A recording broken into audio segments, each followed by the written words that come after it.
My name is Mia. I have a TikTok called MacAppMia. One of the things I did on my TikTok, along with talk random shit, was I documented my dad's wedding because it was traumatizing and emotionally exhausting. When TikTok was going away, I decided that I was like, hey, why don't I put the entire series on YouTube? Just because I wanted to keep it out in the world, out of pettiness, mostly. So I didn't do this sooner because I'm lazy and very depressed, like all the time.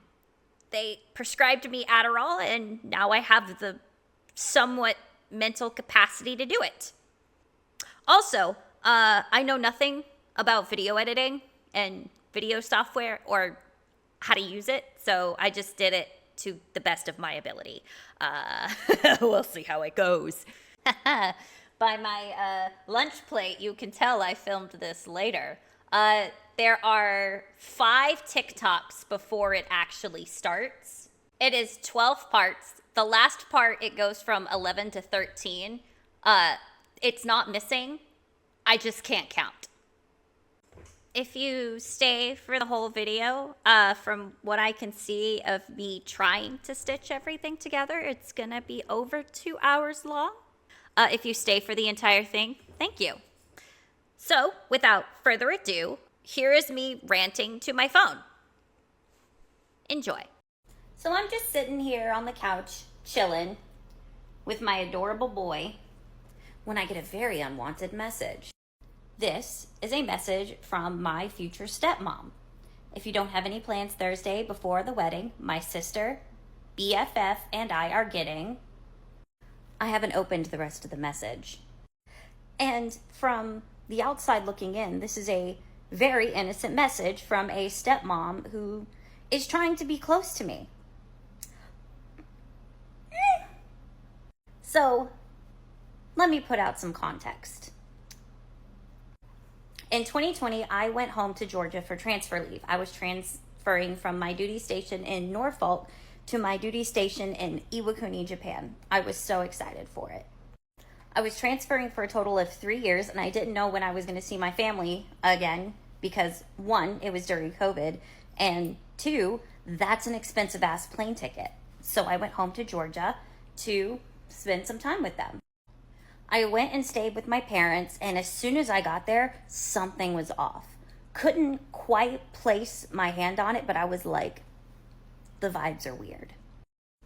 I asked both my mom and dad about it, and they were like, meh. I was like, okay, whatever. So I'm like, well, okay, whatever. They're grown. Whatever is going on, they'll figure it out. And I fly to Japan and go about my life. And then, on the morning of Halloween 2020, I get a FaceTime from my mom, and she's crying, telling me she kicked dad out. Obviously for me, this is coming out of left field. I was in Norfolk for 5 years and had just finished up a deployment, was home for a month, and then transferred to Japan. So I'm so out of the loop, I'm fucking Pluto. So I was like, what the fuck? Did he cheat? And she still didn't, tell me about it. So, I'm distraught. They've been married for 32 years at this point. What the fuck is going on? So I hear from my mom, and I text my dad, hey, do we need to talk? And we did talk, and I kind of expected this from my father. He didn't really tell me anything. I found out from my brother afterwards who the person my dad cheated on my mom with was.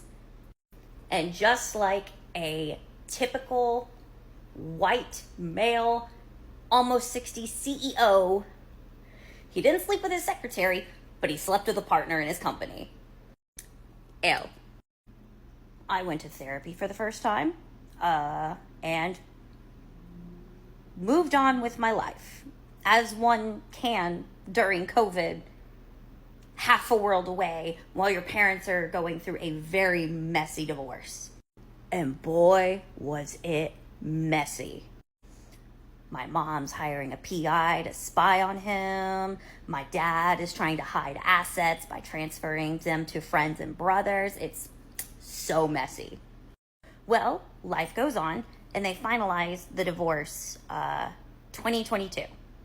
January, I think. It was either January or March. Their life, not mine. And at this point, I had stopped keeping track of all of it because, like good, well-adjusted people who are almost in their 60s, they were using their children as therapists, and I was already a world away and dealing with my own problems, so I wanted no part of it. Every time they tried to blame each other, I said, this is not my problem. You're grown. Go to therapy. You both suck. Stop pulling your children into it. It's getting dark, and I want to turn on a light, but I also have a kitty, so I think I'm just going to finish this in the dark. So in the summer of 2023, I've sent back from Japan early to San Diego so that I can get treatment for my alphabet soup of diagnoses, as I like to put it. My husband couldn't come with me, so I went by myself. Still moving on with life. How is this relevant? Well, I was close enough to home that when my grandma died, his mother, I was able to go to the funeral. Me, my dad, and two of my brothers met at a restaurant the day before the funeral, and my dad was trying to convince me and my brothers that my mom should not go to the funeral.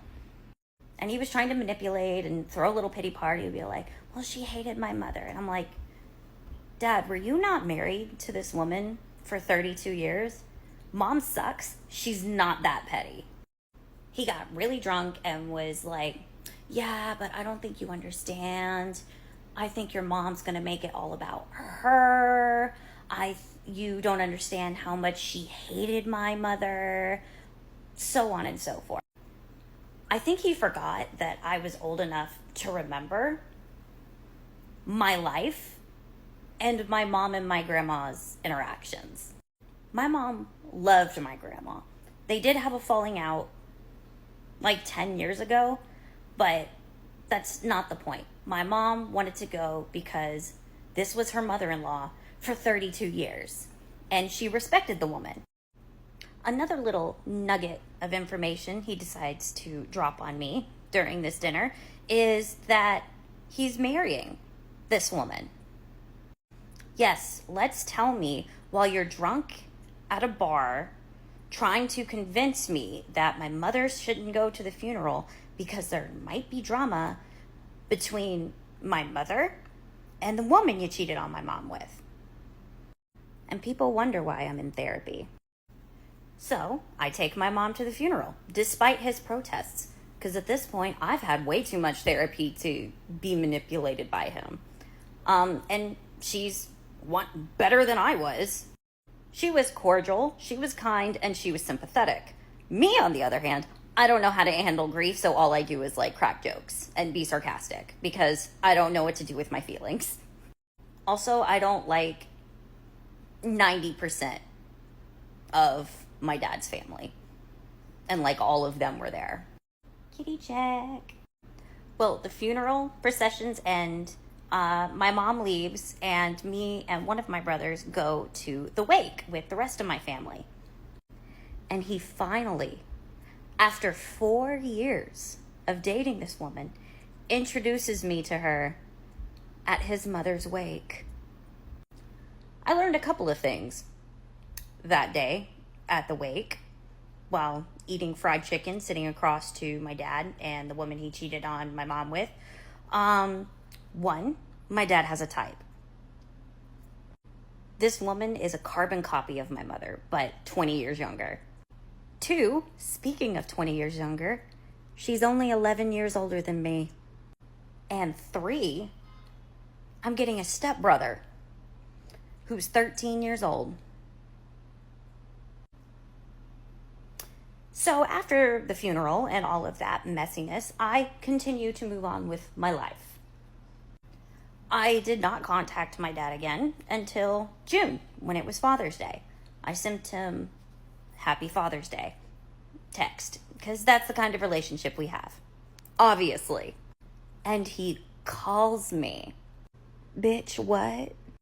I answer, and, we make small talk, which we're both very bad at because everything about every situation with him is ew now.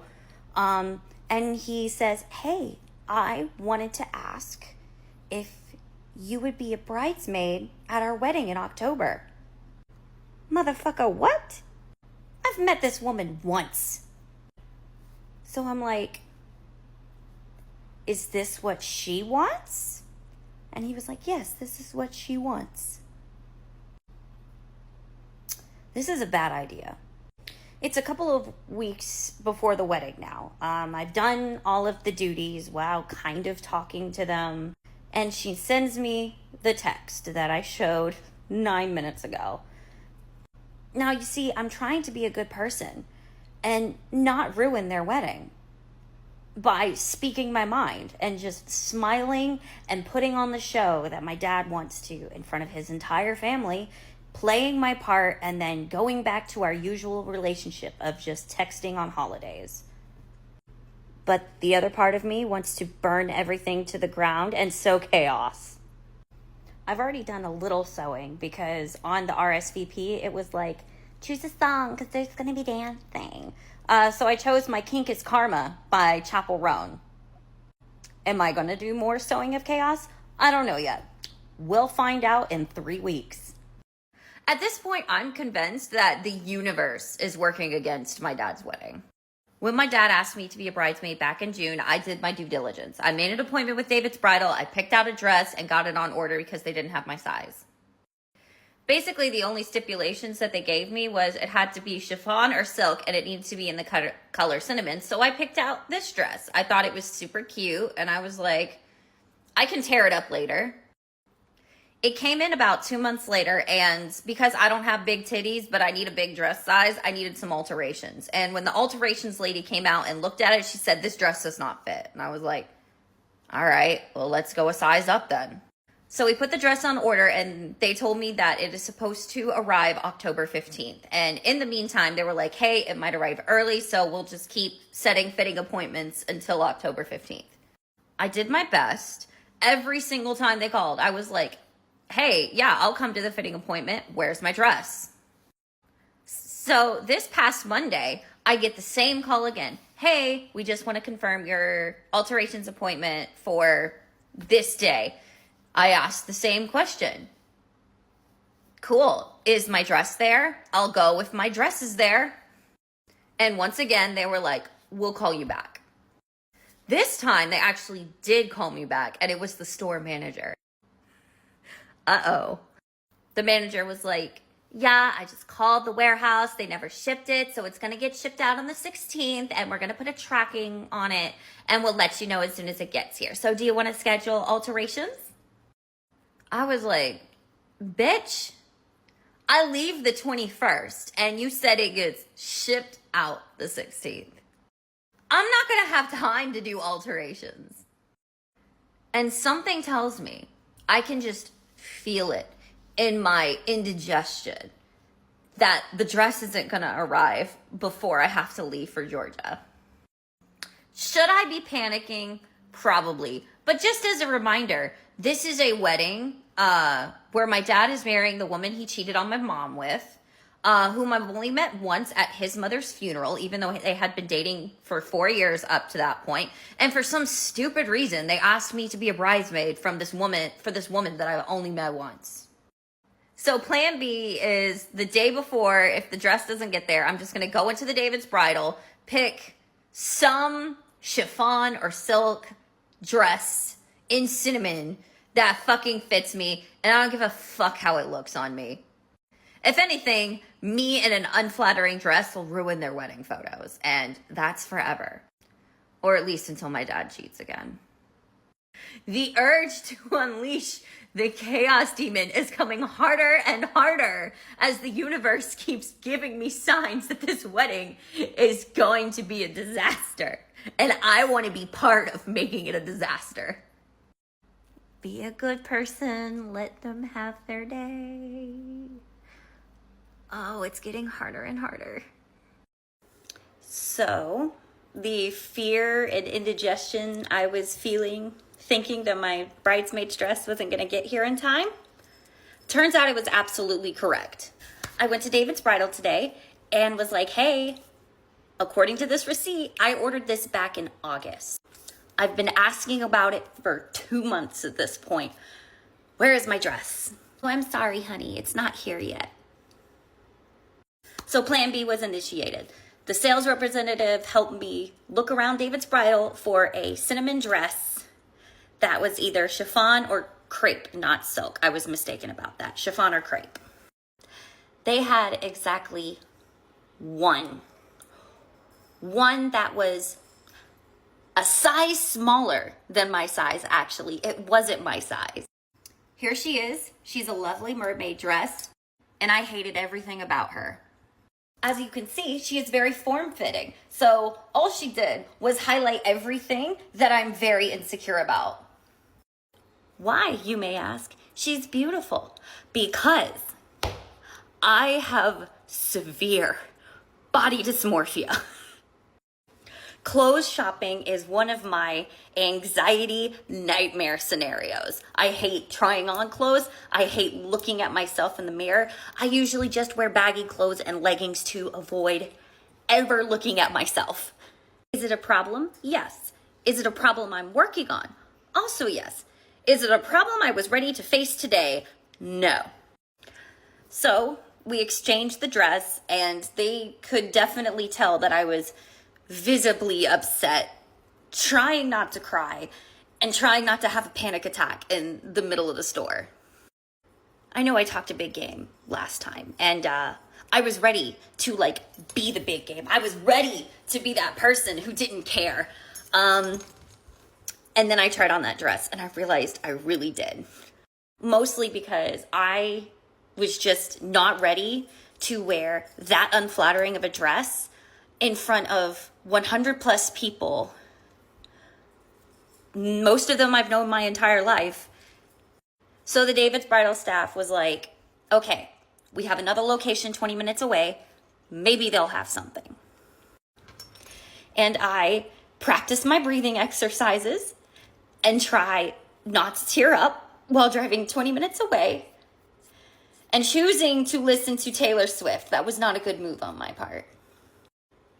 I walk into the store, still kind of visibly upset, and explain the situation to the ladies there. And once again, it's just my fucking luck. They only had one. 2 stores in a row, they only had one. But this one was at least a different dress. This one was an A-line dress with a cute little bow in the back. And it was actually my size. I can work with that. Was it the dress that I really wanted? No. But this one, I felt I could be confident enough to stand in front of my entire family and get through this wedding. So crisis averted. Now all I gotta worry about is the actual wedding, which is next Saturday. Credit where credit is due. This is a beautiful area. The wedding venue is even better because the backdrop is just a perfect view of the Appalachian Mountains.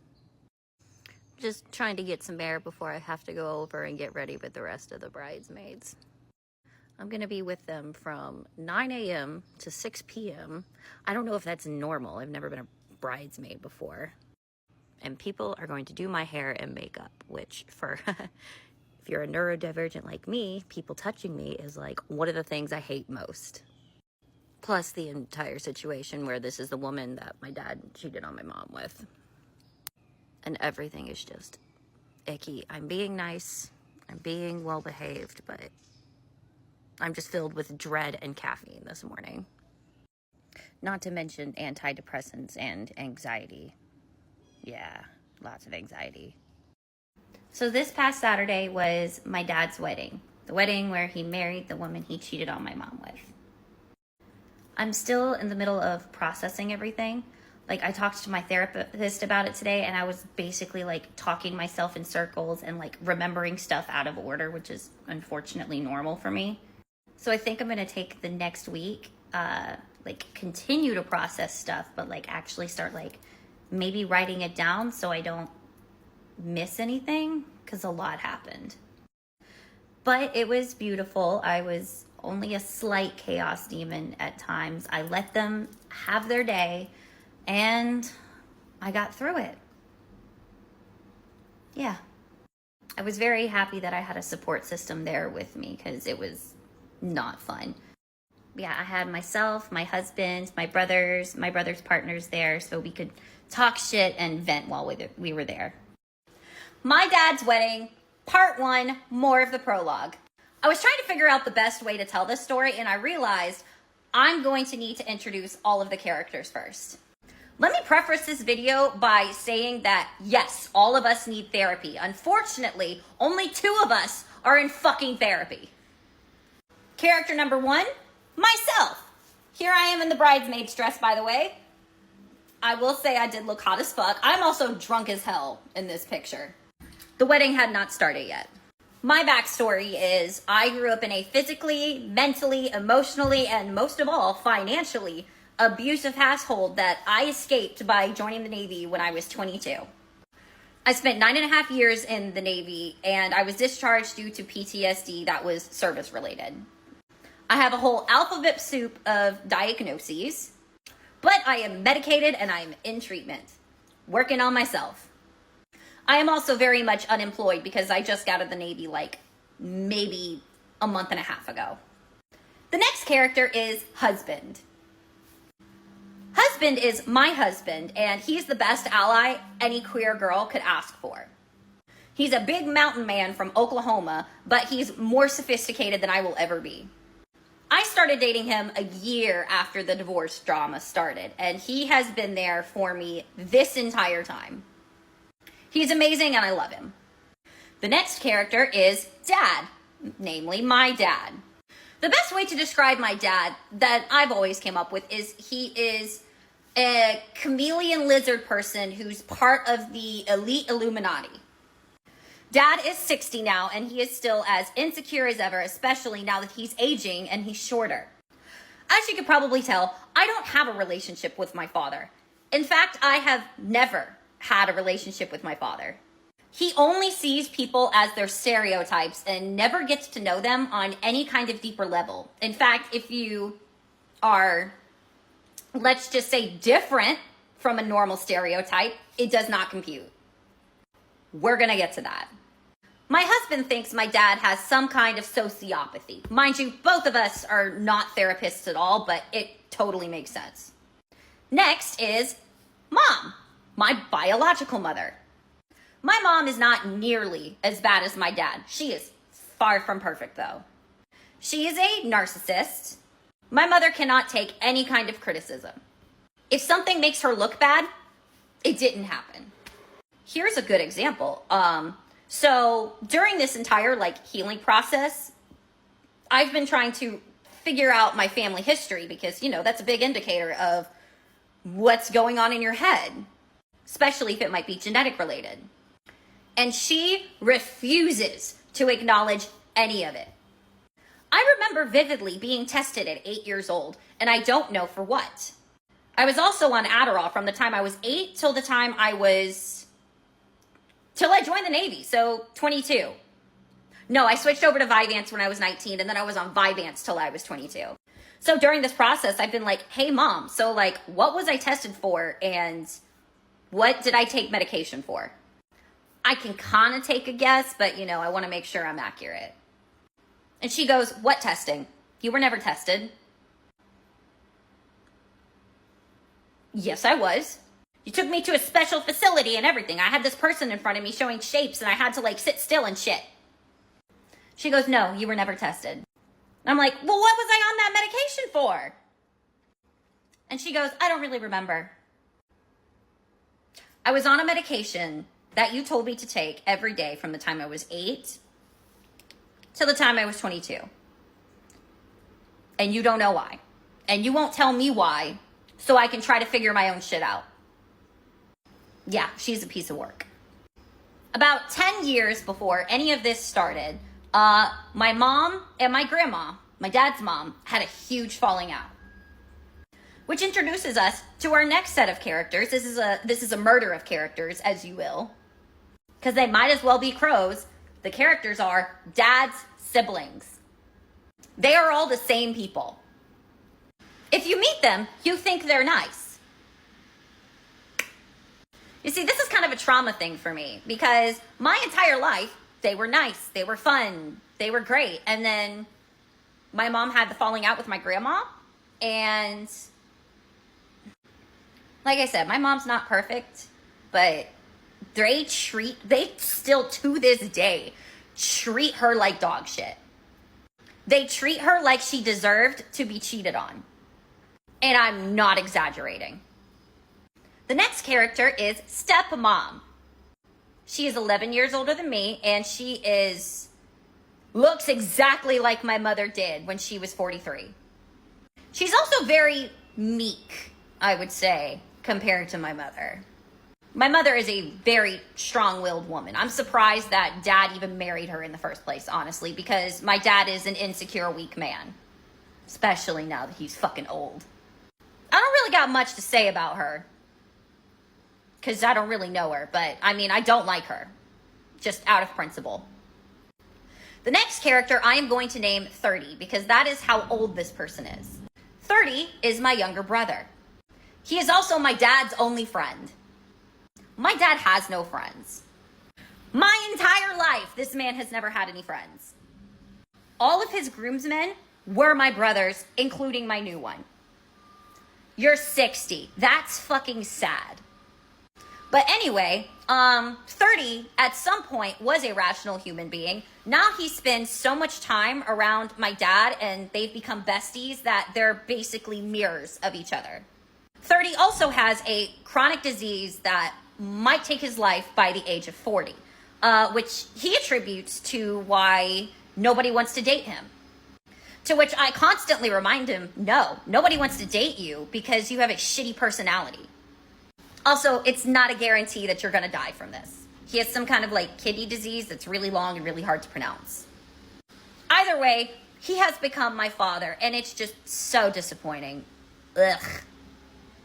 The next character is 25. 25 is the middle child, and he was the golden child growing up. My dad wanted an athlete so fucking bad. Basically, he was like living vicariously through his children. And 25 was his athlete. The divorce also hit 25 the hardest because my dad was 25's hero. And then when he cheated on my mom and the divorce happened, it shattered like everything he knew about life. He's still working through it as much as any of us can. None of us know how to process our emotions because we were always told that what we were experiencing was invalid and not as bad as it was when my parents were growing up. Trust me, that has taken a lot of unpacking. There's a lot of stories that I tell that I realized were like actually traumatic. But me like being funny was how I handled them. For example, I wouldn't keep my clothes off the floor, like a normal teenager. So my parents took away my room. They put me in the unfinished room during the Georgia summer with nothing but a mattress on the unfinished floor and a Tupperware full of my clothes. And me being so used to this treatment at this point, I thought it was funny. I decorated the room. Did not faze me in the least, thought it was ridiculous. Talked with a therapist, realized that was actually traumatic. The next character is 25GF. 25GF is 25's girlfriend. And I fucking love her.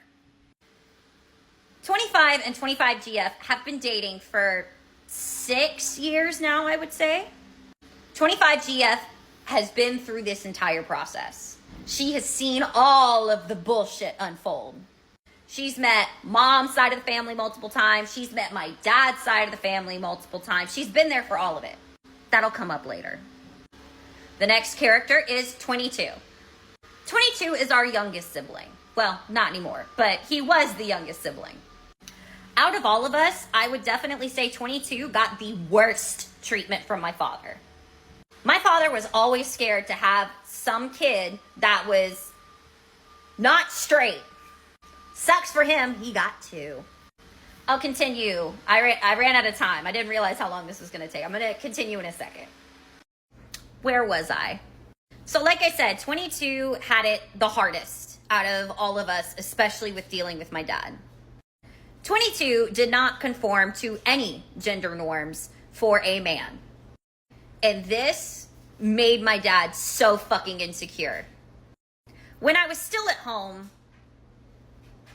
part of me kind of feels guilt for abandoning my brothers, especially 22. Because at least when I was there, I could kind of shield him, get in between him and my dad when shit would go sideways. And then when I left, 22's mental health declined drastically. And my parents don't know how to do anything with fucking mental health. Any choice that they are supposed to pick that is beneficial for their child, mental health wise, they are going to do the extreme opposite. Some people know where I'm going with this. My brother was sent to a military troubled teens school his junior year of high school. And that experience has haunted him ever since. He is the only other person in this story who's in therapy besides me and who is medicated besides me. He's only 22, so he's still figuring everything out, but he's doing his best with the tools he was given, and he was handed some pretty shitty tools that he's having to unlearn. The next character is 22PT. 22PT is 22's partner. They are non-binary. I didn't meet them until I went home. I was actually very excited about meeting them. They have made my brother so happy, and after meeting them in person, oh my God, they're fucking adorable. They work at a doggy daycare, and they do dog training on the side, and they are just so, like, they just love animals so much. Like, I think most of the stuff we talked about when we had dinner with them, me and my husband had dinner with 22 and 22PT, they talked about dogs. And honestly, it was so adorable. They came with 22 to support them during the wedding. 22PT and 22, I think, have been dating for about a year now. So they've met the family. They knew this was going to be good. They also knew there was going to be drama, and they were here for it. They also have, like, the best fashion sense ever, and I need to get some tips from them. Next character is 14. 14 is my new brother. He is my new stepbrother. He wants to be a Navy pilot when he grows up, and I'm a Navy veteran, and that is what my husband has been working towards since day one. He wants to be a Navy pilot. So I told him, our doors are always open. We're always a phone call away. This is the guy you want to talk to about these programs for becoming a Navy pilot. Plus, we know people, and if you want, we can also get you in touch with them. So, yeah, it's just, you seemed like a sweet kid. But, you know, I'm 32 and he's 14. That's a hell of an age difference. I don't really have that much in common with him. Well, I do have something in common with him. We both do not think very much of stepmom, his mother. He thinks that she's eventually going to cheat on my dad, and I'm going to smile and laugh when it happens. If it happens, maybe. Next character is stepmom's mom, SMM for short. And oh my gosh, I wanted to hate her.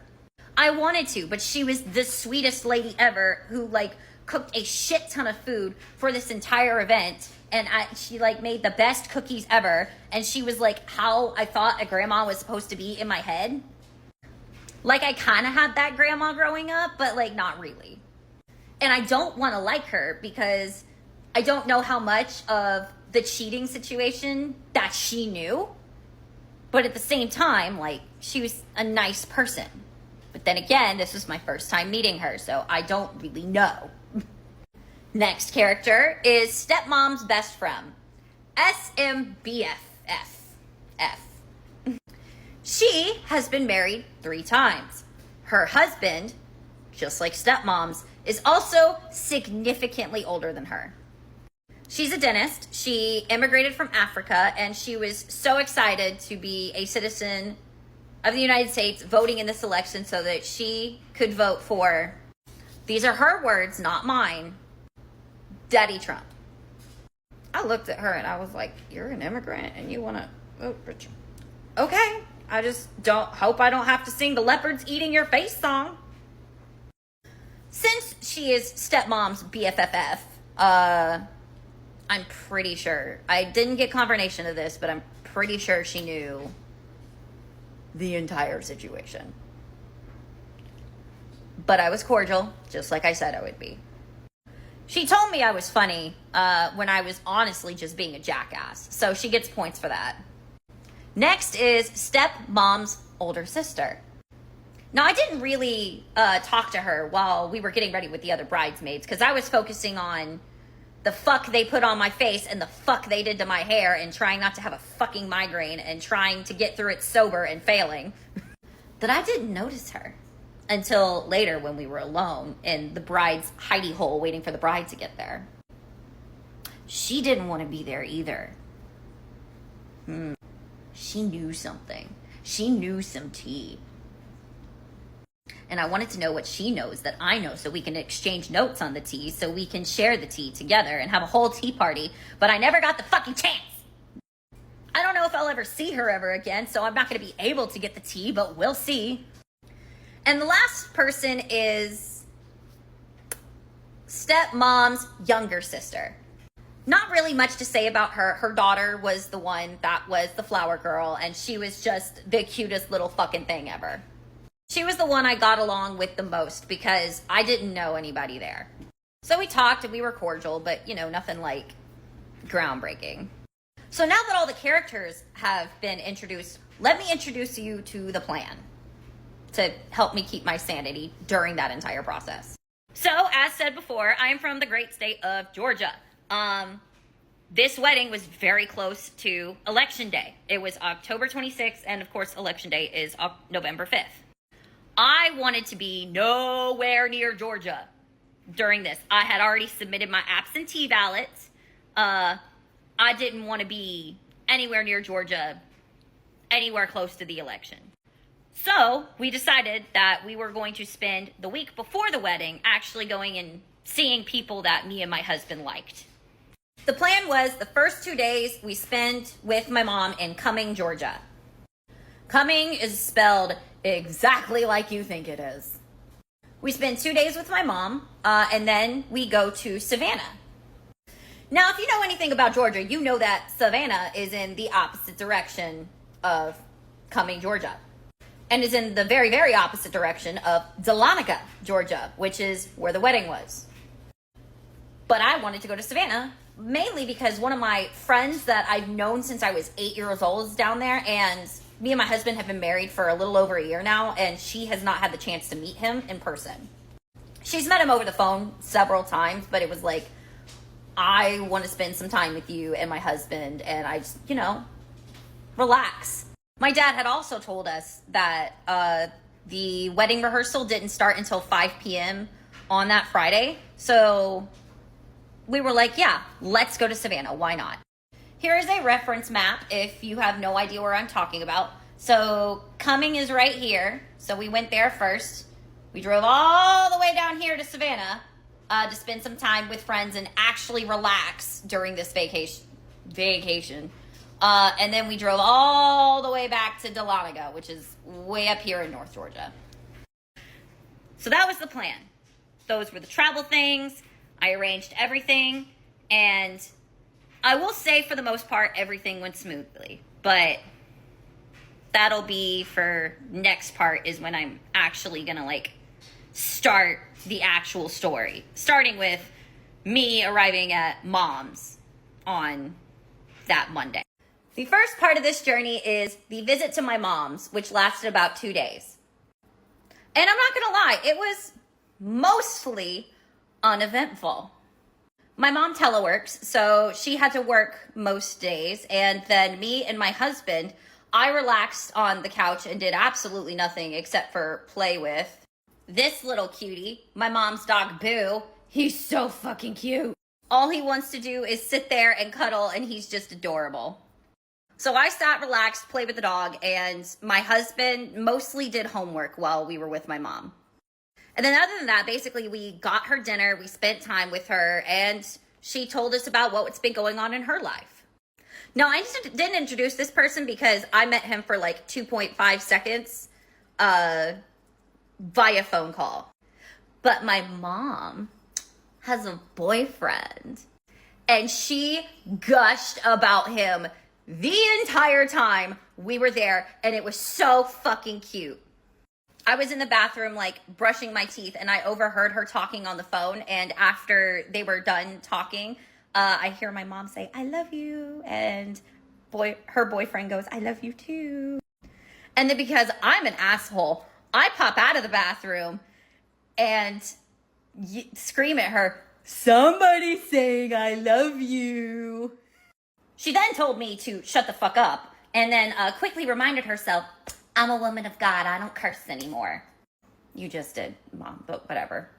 Growing up, all the signs that my parents were eventually going to be divorced were there, but I didn't notice them until they actually divorced. One of the biggest ones being that my mom and my dad have nothing in common. The one thing they do have in common is their political views, which they're both Trump supporters, because of course they are. But mom and her new boyfriend have a lot in common. He took her to Talladega and to spend time with his friends. He has introduced her to music that's been out for years, but because she listens to just gospel and country, she didn't know it existed. He's very much a churchgoer like she is, and he's also very active, very much like she is. My mom is 60, but she does like, "Hi, honey." My mom is 60, but she does like Tough Mudder competitions and like triathlons and shit. I wouldn't want to go near her in a fight. She could kick my ass. Also, while we were there, she didn't discuss politics at all, which is new for her. In fact, when she was listening to something that was political, such as her favorite podcast, Steven Crowder, or motherfucking Jesse Waters, she turned it off while we were in the room. It was just nice because anytime she tries to argue politics, I remind her I'm not arguing politics with you. It was nice not to have to do that this time. Now, while we were also there, 30 and 22 both live near my mom. So we were going to try our best to see both of them while we were there. The first night, 30 actually came to my mom's house to come spend time with us. Now, most of this discussion happened before all of my revelations about 30 happened. I had heard how 30 was acting from 25 and 22, but part of me didn't really believe that he had gone to the dark side. These interactions were just the first oh, they weren't exaggerating. My hair is doing whatever it wants, and I'm just gonna have to fucking deal with it. So we're talking, we're discussing the biggest thing happening in both of our lives, which is the wedding. And he starts telling us that he is nervous about making a speech at Dad's wedding. I was like, why the fuck are you making a speech? Are you the best man? And he goes, "Yeah, I am the best man." All right, that makes sense. Dad has no friends. So I'm like, okay, that's weird, but do you have anything written out so far for your best man speech? And he goes, "Nah, I'm just gonna wing it." To which I remind him that he is not as funny as he thinks he is, and he really should write it down. But hey, me and my husband are here. Why don't we see what you got so far, 30? So he goes, "I'm going to open up with a joke. So here's the joke. I haven't seen Dad smile this much since Georgia Tech beat Georgia in 2006. I'm sorry, what, honey? I was like, 30? When did our parents get divorced? He goes, in 2022. And I'm like, yeah. Why are we bringing any kind of timeline into this? And he goes, I mean, stepmom's okay with it. I was like, yeah, but it's disrespectful to our mother. And the people there who knew that our parents were married from 1990 until 2022. Why are you saying he hasn't been happy since 2006? Like, it's not even a funny joke. Well, I'm sorry, you don't have a sense of humor. To which I replied, there's a difference between being funny and being disrespectful, and you're just being disrespectful. Listen. Most of these people don't know that dad and stepmom cheated on our mother. So let's keep the timeline of their relationship out of your speech.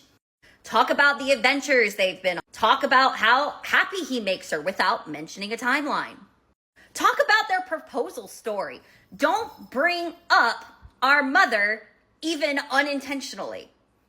He was like, well, I don't get why you're so mad. Stepmom is not going to be offended. And I was like, no, she won't. But you know who will? Me, 25, 22, and anyone else who knows this fucking cheating timeline. Husband stops me at this point because he's realizing before I do that there's no getting through to 30. 30 thinks he's hilarious. So I'm like, okay, you know what? Just at least consider writing down and having somebody review your speech before you go up there and do it. Let's just change the subject. So I start asking about 14. I've never met 14 at this point. In fact, the only person I've heard about 14 from is 30. The most I know about 14 is that he is 14 and he plays baseball. And 30 coaches that baseball team with my dad. So 30's like, yeah, we actually have like an event tonight that I'm going to have to go to at some point for the baseball team. Because, you know, big bro has got to be there for little bro. I mean, okay, 30, have you spent time with 14? Like, what's his personality like? He's like, yeah, usually when I go to dad and stepmom's house, I usually fuck with 14. What do you mean fuck with 14? Yeah, I like to play jokes on him. There was this one time that I wrapped his room entrance in saran wrap, and then he like walked out of it and ran straight into the saran wrap. You stole that from me doing it to you, but okay, continue. By the way, we're only 2 years apart. You and 14 are 16 years apart, but okay. And yeah, I like fuck with his gaming chair. I'll take a wheel off of it and he'll fall down. Or I like move his PS5 like 5 inches to the left. Yeah, I like to do this funny stuff to him. So let me get this straight. You're a 30-year-old fucking with a 14-year-old. Oh my God, 30, you're so fucking cool. And people call me the immature one.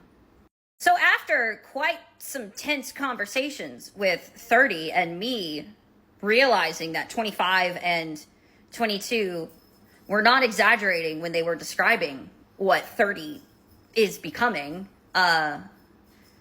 husband comes up to me and he goes, he's not really going to say that in front of like 150 people at a wedding, is he? And I was like, I really hope not, but I don't have hope. The next day, we ended up spending time with 22 and 22 PT.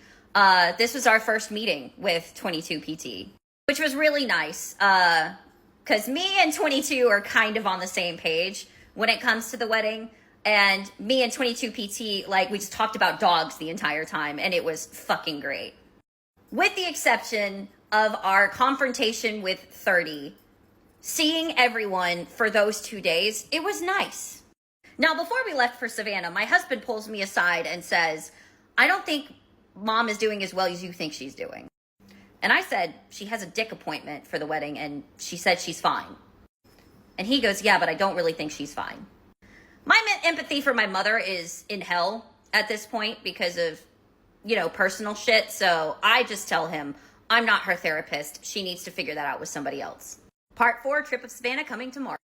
All right, now that I'm done with my latest mental breakdown and having arguments with my hair, it was supposed to be purple. I might chop it off. I might dye it all black. Who knows what's going to happen? Part 4 of my dad's wedding. Now, there's some things that I neglected to mention before. There are some mitigating factors to this trip that I neglected to mention. Number 1, It was the week that Aunt Flo decided to visit. So, that's great. Number 2, it was the week my psychiatrist decided that I needed to change antidepressants. Anybody who's ever had to change to their medication knows that it's not a fun process. You usually feel like shit for a little bit. And number 3, migraines. I get migraines from stress, lack of sleep, alcohol, and hormonal changes. A lot of that was happening during that week. Now, I take a preventative medication every day for it, but I also have an emergency medication. Meet my migraine EpiPen. This is a sumatriptan injection. This is my best friend when it comes to my migraines. Do I like sticking myself in my leg? No. But you know what I don't like worse? Days and days and days long migraines. 15 minutes of pain and a little bit of bleeding versus 4 to 5 days where I'm nauseous, my head has its own heartbeat, and I get every migraine symptom you can think of, where I'm just out of commission. I'll take the injection. The next mitigating factor was after I had booked our hotel in the historic district of Savannah, and it was non-refundable, was when my dad decided to change plans on me. As you can see here, this is me communicating with my father. That never happens. Hey, the rehearsal's at 5. Okay, I plan to be there at 5. Booking a hotel. Going to Savannah, taking a little breather. Well, the Saturday before we left, after I had gotten non-refundable hotel visit in the historic district of Savannah, the Friday before we leave, my dad decides to tell me the rehearsal is actually at 1 and we have to check into our houses by noon. Once again, Savannah is a 5-hour drive. Now, there was no flooding, but that's still pretty much how much time it took us to get there because of Atlanta traffic. This doesn't stop me from going to Savannah. None of this does. I love my I tolerate my family, but I need a breather so that I can practice my tolerance. And Savannah was that perfect breather. One of my oldest friends was down there and we got to visit her. My husband has never been, and I at least wanted to get some kind of good cooking in my husband. Nobody in my family, besides my grandma, who has since passed, cooks. That's the end of that sentence. I'm pretty sure me and husband gained 10 pounds just from the 2 days that we were in Savannah. Worth it! So we visit my friend. We have a lovely time while we're in Savannah. It was everything we needed to take a breather from all of the bullshit. So that Friday, we wake up at the ass crack of dawn, find apparently the only coffee shop that opens before 5 in Savannah. I get all of the caffeine in my body and we head on the road. Now, my parents may live in Cumming now, but they didn't move there until after I joined the Navy. I grew up in the Lilburn area, the Lilburn Stone Mountain border, right on the cusp between Gwinnett and DeKalb County. Living near all of the major highways.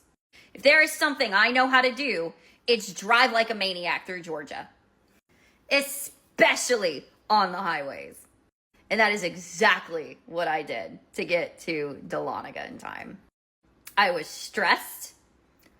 I definitely drank the night before, even though I know what it does to me because, when in, Savannah, not Rome, drinking all of the water and the caffeine that I could get my hands on, having my own personal concert from Savannah all the way to Dahlonega.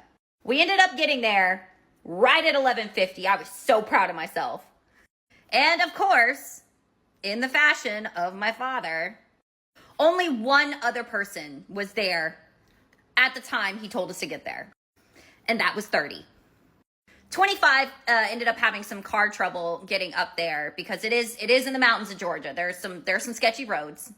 And 22 said, I'll be there when I get there. Now we get there and I am on the cusp of having one of the worst migraines I've ever had. I'm trying to hold off my injection for as long as I can because it does make me nauseous to do it. And I usually need to lie down for an hour afterwards. No, I wanted to do one of my migraine injections, but I was trying to hold off until we checked into the cabin. That way I can take it, I can lie down, I can take a nap so that I don't like just stand there rubbing my leg feeling woozy and nauseous while I take it. 25 ends up getting there, car in one piece. 25 GF is with him, of course. And, you know, they come up, they hug me. They're like, oh my God, I'm so happy you're here. I don't think I could get through this without you. And I'm like, that's the only reason I'm here. I hate this. You hate this. Let's trauma bond together. The wedding party shows up and stepmom is wearing one of the tackiest outfits I've ever seen.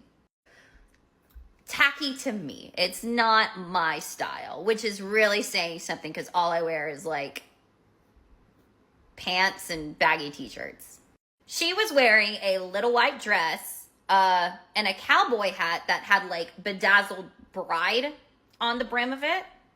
Me and 25 GF were just like staring at it like, you know what? Spend his money. Spend his money, honey. Whatever makes you happy. We get introduced to some of the other people in the wedding party, two of the other bridesmaids. They were both maids of honor. Stepmom's mom, SMM, and stepmom's best friend forever, SMBF. They pull me away from my trauma comfort zone to introduce themselves to me because we're all going to be bridesmaids for some ungodly reason. And SMM notices that I'm not feeling well. She comes up to me. It's like, are you okay, honey? And I explain the situation with the migraines and everything. And she's like, we'll go take your injection. We'll sit down. We can wait on the rehearsal. Like, no, I'm trying to be a good bridesmaid. We'll do the rehearsal when you guys want to do the rehearsal. And she goes, no, we'll do the rehearsal when we decide to do the rehearsal because we're paying them. Quit being so nice. Okay. I'm supposed to hate you. Stop it. Like I said before, I don't know how much they know about the relationship between my mother and my dad. And when her daughter, stepmom's relationship started with my dad, and I don't want to make assumptions, but they were dating for a little bit while my dad was still married. Not even separated. Let's get that clear. They were not separated at that point. But, you know, she's absolutely right. So I go into the bathroom, I take my migraine injection, and I sit down and I rub my leg. And my father actually looks kind of pitiful. He's like, I didn't know that it was that bad, sweetie. Now, considering my history with my father, a lot of the things that I'm about to say during this rehearsal and during the wedding and during the reception are very brave or stupid. He can't do shit to me in public. He won't. He's got to keep up that perfect dad persona. I don't know how he can when he doesn't talk to his daughter. I don't know why stepmom has never asked about that, but you know, whatever. Basically, I know in this situation, I can say whatever I want and he can't do anything about it. He apologizes and says, oh, I'm sorry, honey. You're not feeling well. I didn't know it was that bad. My response was, well, yes, because we don't talk. I wouldn't expect you to know how bad shit actually is. Of course, that leaves him stunned. SMM gives me like plenty of water in like 30 minutes and she's mothering all over me while I'm recovering from my injection. And after that, we head to the rehearsal. The rehearsal takes maybe 10 minutes. We're mostly just figuring out where everybody's standing and everything. Lucky for me and 25, we find out at the end of when the wedding's over, we are going to be walking down the aisle together.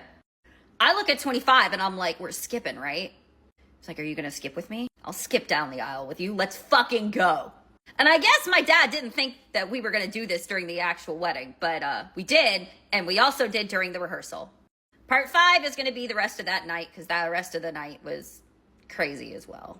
I know not a lot of story in this one. I had to like get the mitigating factors in there and explain some of the situation. Part 5, the rest of the night.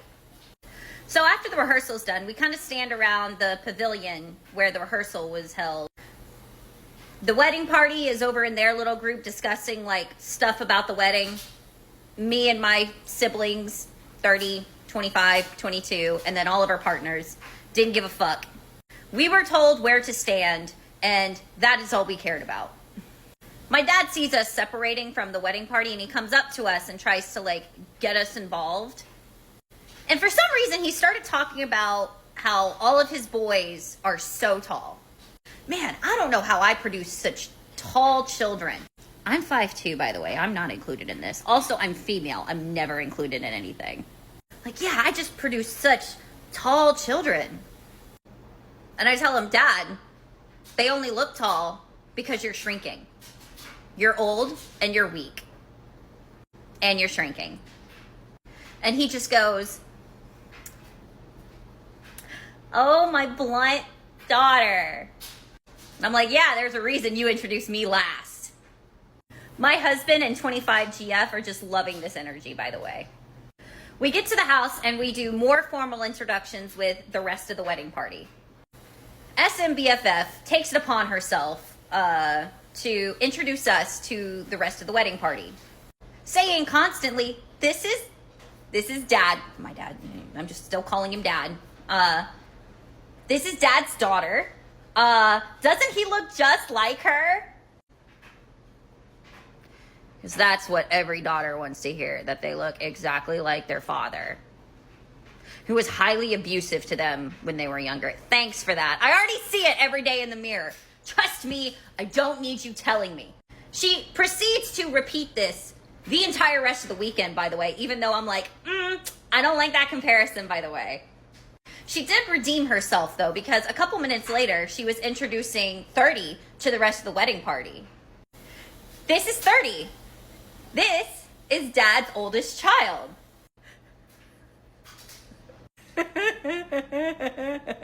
I laugh. I'm the oldest. 22. Me and 22 are 10 years apart. Me and 30 are 2 years apart. And she just introduced 30 as the oldest. I laugh loudly, obnoxiously, in 30's face for like 5 minutes straight. 30's birthday was like 6 days before the wedding. And I'm like, you just turned 30 and you look older than me. SMBFF is like, no, he looks good for his age. Nope, you said he was old. He's old. Old! He gave me such shit when I turned 30. This is payback. SMBFF then goes, wow, you even look younger than 25. What's your secret? And I tell her, tears, stress, antidepressants, and a good skincare routine. Also, being fat. Being fat helps fill out the face. See, because that's what I do. I point out stuff that I'm insecure about before somebody else can. That way I can beat them to the punch. My therapist has yelled at me for it many times. But I didn't want them talking about me behind my back about being the biggest bridesmaid. And I was like, so I beat them to it. SMM brings out all of the food she made. She brings out cookies. She brings out different dips. This bitch made homemade crackers. Who the fuck makes homemade crackers? They were delicious. We all snack and everybody starts at least, having a couple of beers before dinner. So I'm on the porch, staring off into the sunset, questioning my life decisions, drinking water because I've already had one migraine. I can feel another one coming because I'm stressed out because there's way too many people in this little fucking cabin. And my brothers, my dad, 25 GF, and my husband are all standing behind me talking about a car show they plan on going to tomorrow with like all of the groomsmen. And my dad starts talking about his Porsche collection.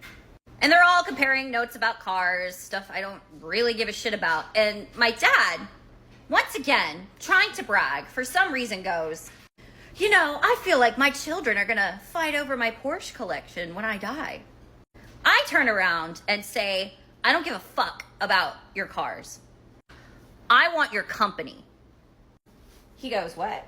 You heard me. You have a successful company and you're in the process of owning a second location. I want that when you die. And my dad, being in front of other people, not being able to reprimand me and show his actual personality, goes, but we're not publicly traded. You're greedy. You will be. My dad has a lot of flaws, but I will admit he's an excellent businessman. But I'm making it clear, that is what I'm coming after when you die. I'm actually not coming after anything, but I like putting fear in his heart. I don't want none of his shit when he goes. I might not even show up to the funeral. More wedding guests start showing up, and my husband, being the very perceptive ally that I love him to be, overhears a conversation between Dad and some of the other wedding guests who had not met him yet, but knew stepmom since she was like in her 20s. And during this conversation, the wedding guest asked Dad, hey, like, you're stepmom's boss, right? And he goes, oh, yeah, we've been working together for a little while now. Oh, really? Say the wedding guest. How long have you known stepmom? Oh, about 13 years at this point, is what my dad replies with. And the wedding guests go, oh, so you were like in equal positions at one point, working with each other? And my dad goes, no, I've always been her boss. Oof! Get him! Because, ew, it's gross. Ew, you've been her boss for like 13 years. Ew! Later in the night, my husband and my dad are talking, and my husband is talking about taking a Christmas vacation home so that he can go hunting with his dad in Oklahoma. My dad is a city boy. He's never hunted a day in his life. So my husband starts explaining what him and his family usually do as a tradition when they go hunting. Their goal when hunting is to use the entire animal. They don't hunt for trophy reasons. They hunt for, this is good meat. And they do their best to use the entire animal. So he was explaining to him, one of the first things to go bad in a deer is the heart and the liver. So the first night after we hunt, we always eat the heart and the liver first. And then we prepare and field dress the animal to go get processed so we can get the rest of the meat. You remember when I said my dad only sees people as stereotypes? Yeah, this conversation didn't help. My dad had met my husband twice at this point and just saw him as big Oklahoma man. Big country boy is all he saw. So that is the stereotype that he labeled my husband as. We eat dinner, the party's coming to a close, and I am like, get me the fuck out of here. We can tell 22 is on his last nerve. 25 and 25 GF are also getting tired. And I'm like, hey, who wants to leave? I will be the bitch who will leave first. I don't give a fuck. I will be the asshole who leaves the party first. Let's go. Before we leave, SMM stops us. Oh, are you not feeling well, sweetie? Oh, here. Well, we were having pie later that I made. At this point, I know it's going to be delicious because she made it. Here, take some pie to go. As I'm following her to get the pie, I noticed that one of Dad's siblings has showed up to the party. And I just look at them and I groan because I really don't like them. Out of all of Dad's siblings, this particular person treated my mother the worst out of all of them. They'll be nice to your face and then say the worst things about you behind your back. I don't fucking like her. Don't like her husband either. But they've never met my husband. They know I'm married, but they've never met him. So I'm like, let me be good. Before we leave, I'm at least going to introduce y'all. So I walk up and I'm like, hi, Aunt and Uncle. It's been a while. I just want to introduce you to husband real quick. And my dad goes, yeah, this guy eats hearts and livers like a ritual. That's what we're going with. Not, hey, this is husband. He's in the Navy. He just made rank. Which he had just made rank. Not, hey, this is husband. He's from Oklahoma. No, he eats hearts and livers. I go, Dad, really? Okay, this is them. We're fucking leaving. And we get the fuck out of there and get ready for the wedding the next day. I'm on my little corner of the couch again, which means it's time for part 6 of my dad's wedding. The first part of the actual wedding day. For those of you still following, since I am just doing this at my own pace. So there were 3 things I was expecting as a bridesmaid for this wedding.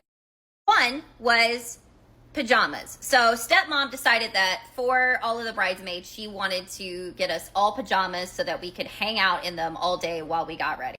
2 was to get my makeup done. We'll get to that in a second. 3 was to get my hair done. Now, this is about the only thing I liked about this entire process because of my pink at the time. It like went all through the bun and I thought it looked really pretty. But like I said, that was about the only thing I liked. The first thing they say when I come to the door to get ready with all the bridesmaids is they hand me my pajamas. They did get me the size that I asked for. I asked for an XL. I needed at least 3 to 4 XL apparently because these things were never going to fit. So there's me in the pajamas. 1, I couldn't button the front. 2, I had to put on pants because my ass cheeks were hanging out. And 3, we had to cut open the arm sleeves to get it to fit my arms. Like that wasn't fucking humiliating enough. Yes, I still have it. I'm gonna burn it. I just haven't figured out when or logistics. And then, of course, was the makeup. So I don't usually wear foundation. I do eyes, I do blush, I do lips. Not to brag or anything, but I got a pretty good complexion. I don't feel the need to wear foundation. I also don't like wearing foundation because it's a layer there that I just don't enjoy. Also, once again, lazy. So I sit down with the makeup artist and I'm like, hey, whatever she wants put on me, I just ask that, do me a favor, don't do any foundation. Like, it's an extra layer I don't need. I'm about to be in this shit for like 10 plus hours and it's gonna look awful in a couple of hours. I just rather not have foundation. She did not listen. As I was getting it done, people were like, oh my God, you look so gorgeous. Oh my God, glam. And I was like, okay, well, I can see her putting foundation on me after I asked her not to. But, you know, they're saying I look good. They wouldn't lie to me, right? They wouldn't lie to me, right? So like I said in the previous part, all of the groomsmen went to a car show the morning of the wedding. 25GF had zero interest in that. So instead, she was like, hey, stepmom, can I hang out with y'all while they're at the car show? She says yes. So by the end of them like finishing up my face, 25GF walks in and she just gives me a look. Me and 25GF have known each other for years now. Like I said, I adore her. She's my sister at this point. And we know how to communicate telepathically. And she gives me the look. You know, the look. And I'm like, oh, great. So awesome. It is that bad. And 25GF, like, you look good. And I'm like, you mean the opposite. Awesome. Great. So they finish up and I finally open my camera to see what I look like.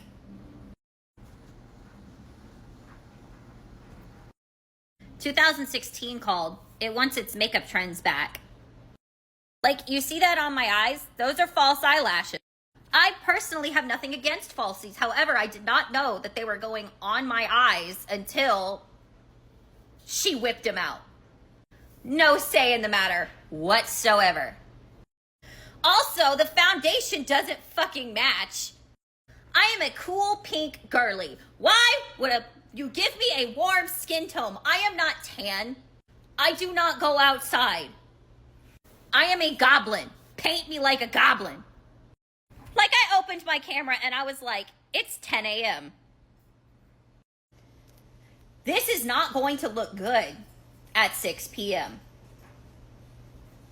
After I finish the makeup, it's time for me to do my hair. Now, all of the bridesmaids had already started drinking. I was still drinking like Gatorade and water at this point because I had not decided whether I was going to get through this day sober. But I wanted to be prepared in case I did decide to start drinking.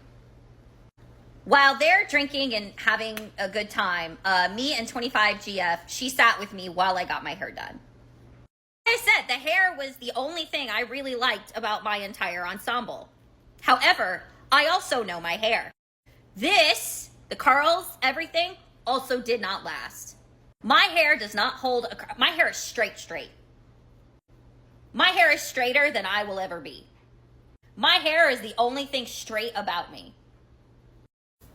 The only way to get it to hold this shape is to use way too many bobby pins, and it needs to feel like straw. That's how much hairspray and gel needs to be in it for it to hold this for hours.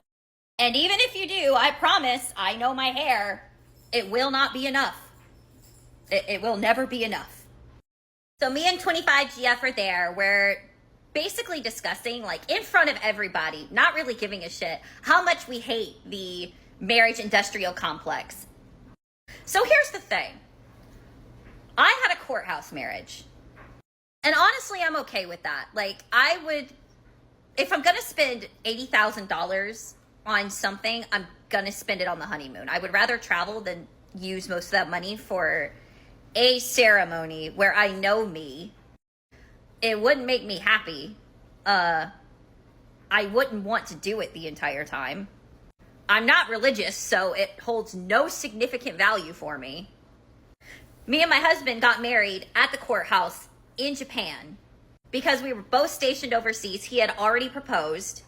We knew we were going to get married, and when we were both up for orders, our detailer, because we had the same detailer, said, get married now so you can put in for co-location so you two can get stationed together. So yeah, we got married. Literally one Friday, grabs two of our friends, went to the courthouse, had our marriage, and then went and got 7-Eleven afterwards. Japanese 7-Eleven, so. 25GF and 25 are eventually going to get married. They have discussed it, but they're both young and they're trying to, like, finish school and find stable jobs first. You know, they're being responsible about it. It's also bitching about the process, being like, I will never have something like this. This is just a headache.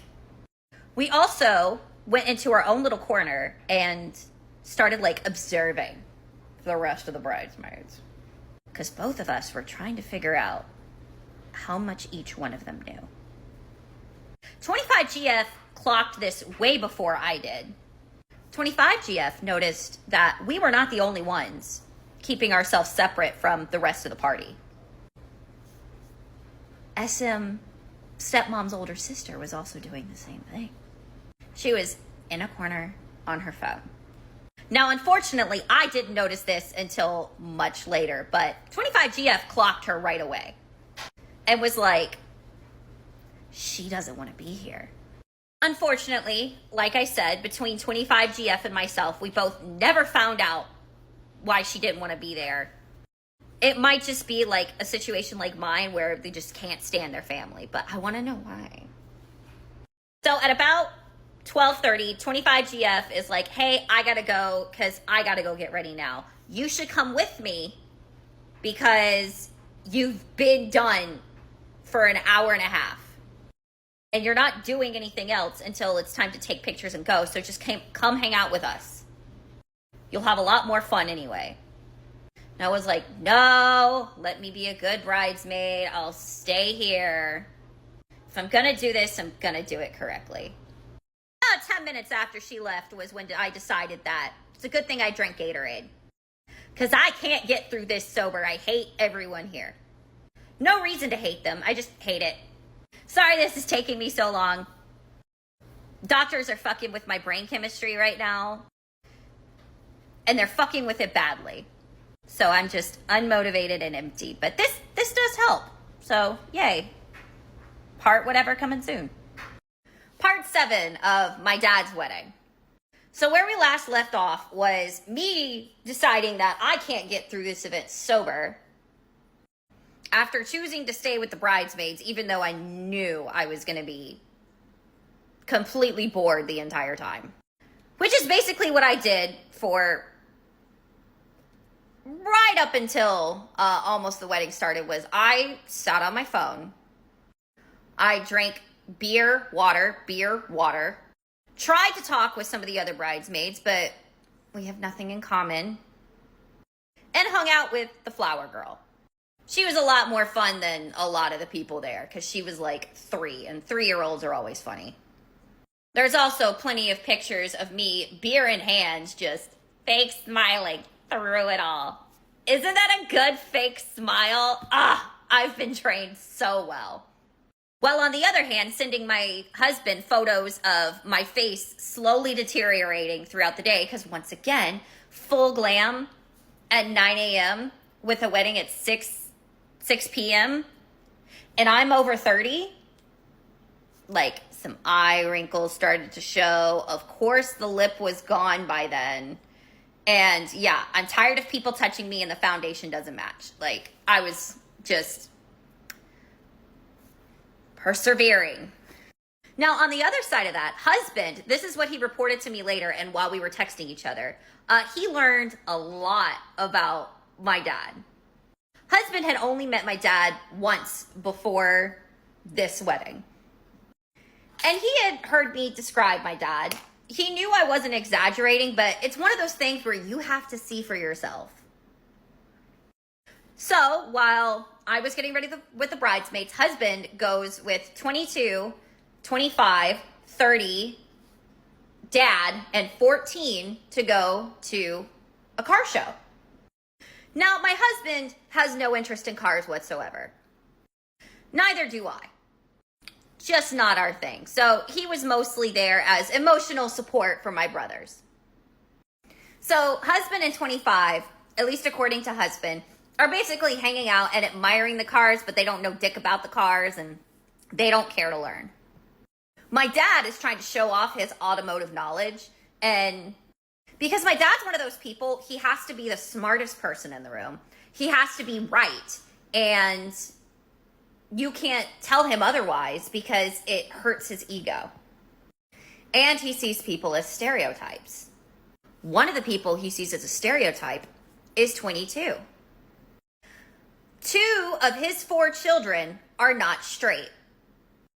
I identify as bisexual. 22 is pansexual. The difference between me and 22, he's out to the family. I will hide in that closet forever. Because I have tried many times to tell my parents who I am, and they just tell me, no, you're not. 22 is much braver than I am. But my dad knows that 22 is not straight. Ergo, he has put him in a little fairy bubble, thinking that the only thing he knows is drag queens and art. When in reality, 22 knows more about cars than any of us, including my dad. So, as 22 breaks the fairy stereotype for my dad again, because he just can't, my dad cannot accept that, yes, people can be more than one thing. 25 and husband are just snickering in the background as my dad tries to be like, oh, you see, this is the specs for this car, and this is the kind of engine it has, and, you know, they could make it better by doing this, and this. And 22 is like, actually, that would break the engine. These are the specs it should have, and really, if you wanted to make it better, you could. And my dad is just stunned. And my husband and 25 are fucking laughing their asses off, watching my dad's ego just shatter. I wish I could have been there for it because it's just so much fun to do. After the car show is done, they all head back to one of the other cabins away from where the bridesmaids are getting ready, obviously. And all the groomsmen start to get ready together. Now, like I said, husband, Oklahoma, big Oklahoma man is what dad has labeled him as. Dad's stereotype of my husband is big Oklahoma man who eats deer heart and livers. However, like I said earlier, husband is classier than I will ever be. Now, before we went on this trip, me and husband went to Men's Warehouse and we got him an actual suit. We wanted to get him a suit that he could wear for any occasion. And, you know, he felt like every guy should have a suit. Also, I mean, might as well buy one outright because we're going to need it later. And it kind of irked my dad that husband got himself a suit that was a woman's color. He got himself a gray suit with a purple tie and a purple shirt. He picked this out, by the way. I think he looks hot as hell in it. I love this suit on him. He also had this like beautiful brown belt and beautiful brown shoes to go with it. Oh, he looks so good in this suit. But it's purple. It's not a man's color. So, I mean, it's the day of the wedding. Nothing we can do about it now. Also, his opinion doesn't matter. So my dad's already judging my husband for that as everybody else is getting ready. Now, husband gets all ready and he notices that some people are struggling. I did not know this before this event, but you know how, like, stereotypically, the things that a father teaches you are like how to shave and like tie a tie? Well, apparently my dad never taught any of my brothers the second part. And I do mean any of them. Every brother that I have, ages 30 to 14, none of them know how to tie a tie. And my dad only knows how to tie a tie on himself. So my dad is struggling trying to tie everyone's tie for the wedding. And husband comes in and he's like, do y'all need some help? I know how to tie a tie. I can teach you how to do it real quick. And my dad, you know, being the prideful little bitch that he is like, no, I got it. And husband goes, okay. Dad struggles for like 5 more minutes before he finally relents. And my husband goes, let me do the ties. It's your wedding day. We want this to look good. I was so happy there was a picture of husband helping everybody with their ties. It's such a good picture of him. So husband is the second person to upstage my dad on his wedding day. It's getting good. After the tie fiasco, they all go to the bar and basically just wait for the wedding to start at that point. All the groomsmen are standing around the bar while the photographer is doing photographer things. They all have wine glasses with white wine in them, and they're all holding the wine glass like a goblet. My husband is holding the wine glass by the stem because he was taught that when you get chilled wine, you hold the wine glass by the stem. That's what you're supposed to do so your hand doesn't heat up the glass and the wine stays chilled. Here's the picture of him doing just that. Well, apparently, after the photographer took this picture of my husband, the photographer goes, you know, I didn't learn that until last year. My husband looks at him and is like, what do you mean? All the rest of the groomsmen start paying attention to the photographer and husband at this point.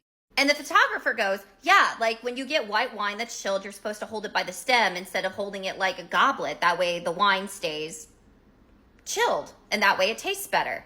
Now, my husband, like I said, already knew this, but he's not a snob who goes around correcting people. However you want to drink your wine, you drink your wine. But once again, Dad sees people in stereotypes. And this is the 3rd time my dad has been shown up today, the 2nd time by my husband, for being more of a sophisticated man, even though he's a country bumpkin from Oklahoma. It's like people can have more than one side to them, Dad. So my dad, once again, looks embarrassed and everybody just switches from holding it like this to holding it like this. And my husband's over there seeing my dad's ego shatter for the 3rd time today, just like kind of snickering, but also kind of feeling bad. Husband told me about this later and I was like, no, let him. He thinks you're just somebody who like hunts and fishes and there's more to people than the stereotypes you give them. Let him suffer, embarrass him. Part 8 is going to be like the start of the actual wedding. I just had to go over what my husband went through because I love seeing men's egos shatter. Part 8, the actual wedding. So last we left off, I was getting drunk with the bridesmaids because I was bored out of my mind and yeah. And my husband was helping the groomsmen all get ready. So throughout this entire process, there's only been one makeup artist and one hairdresser. I think that's normal. I'm not sure. I haven't been to enough weddings to know.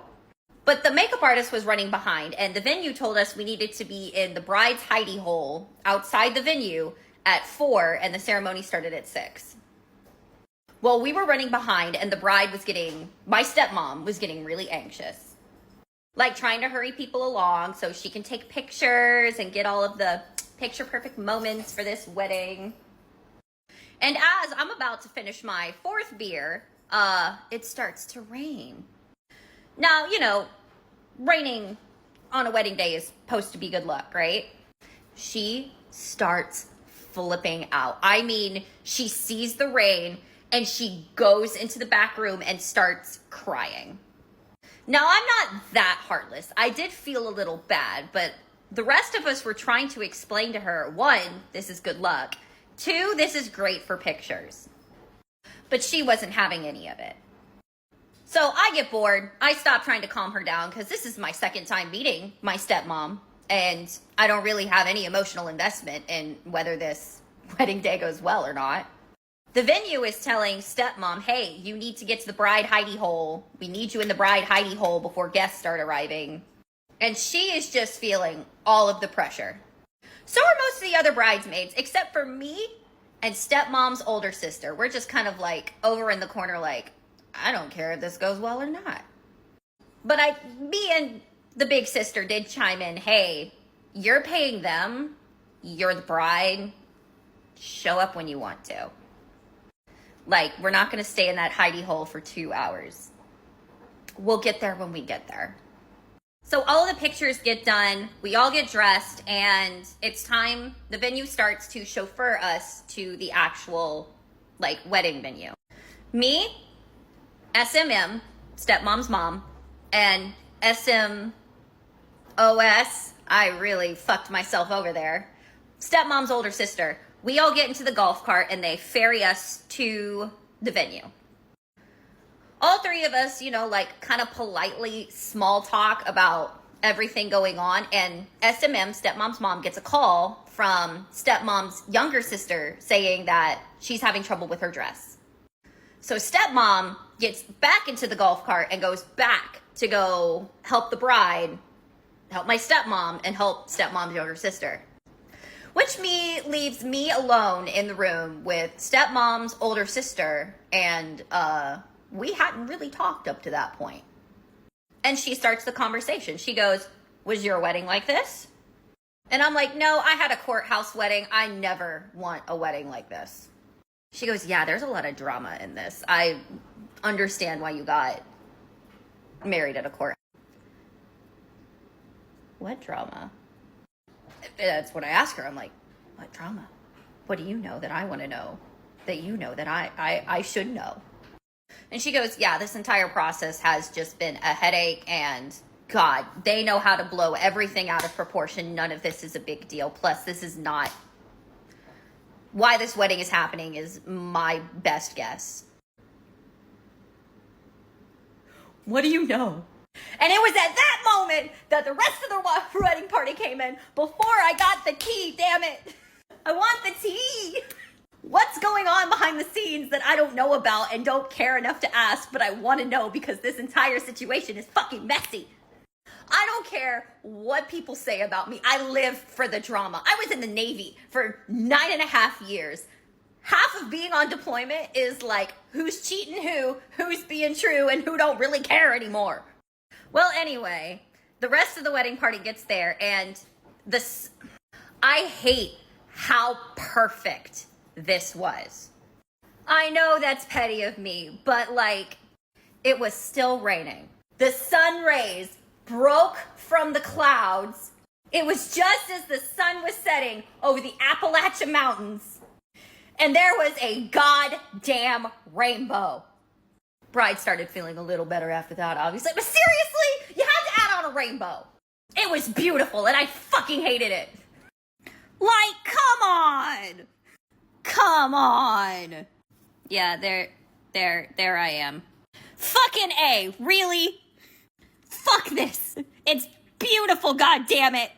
So that is what me and the bridesmaids walked into, walking down the aisle, and it was gorgeous and it was beautiful and I hated every minute of it. There I am, fucking exhausted. Foundation doesn't match. I have a splitting headache and I am tipsy at this point. Also, my arm is purple. I just realized that. Whatever, not my day. Now, the good news is the ceremony took 10 minutes tops, which I was very thankful for. So from what I understand, my stepmom's uncle was the one that officiated the wedding. And I don't know whether he said what he said because he knows the situation where my dad cheated on my mom with this woman that's significantly younger than my dad, and now they're getting married, and like said this shit on purpose, or if he just didn't know that, you know, my stepmom and dad have been together for 4 to 5 years, and my dad got divorced 2 years ago. He starts talking about love and how nice it is to find love and commitment and loyalty, and how that's so important in a marriage, that you support each other and you don't lie to each other, and commitment and loyalty. I looked over at my husband and I looked at the groomsmen where my brothers were, and it took everything in my power not to laugh. I'm pretty sure I had a look on my face because I can't hide my emotions on my face. My face tells you what I'm feeling even if I don't say it. But anywho, we're all looking at each other like,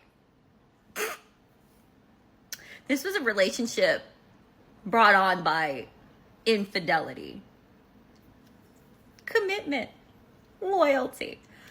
Okay. So the ceremony ends without a hitch, and we all start going down the aisle. My dad dips his new bride into a kiss.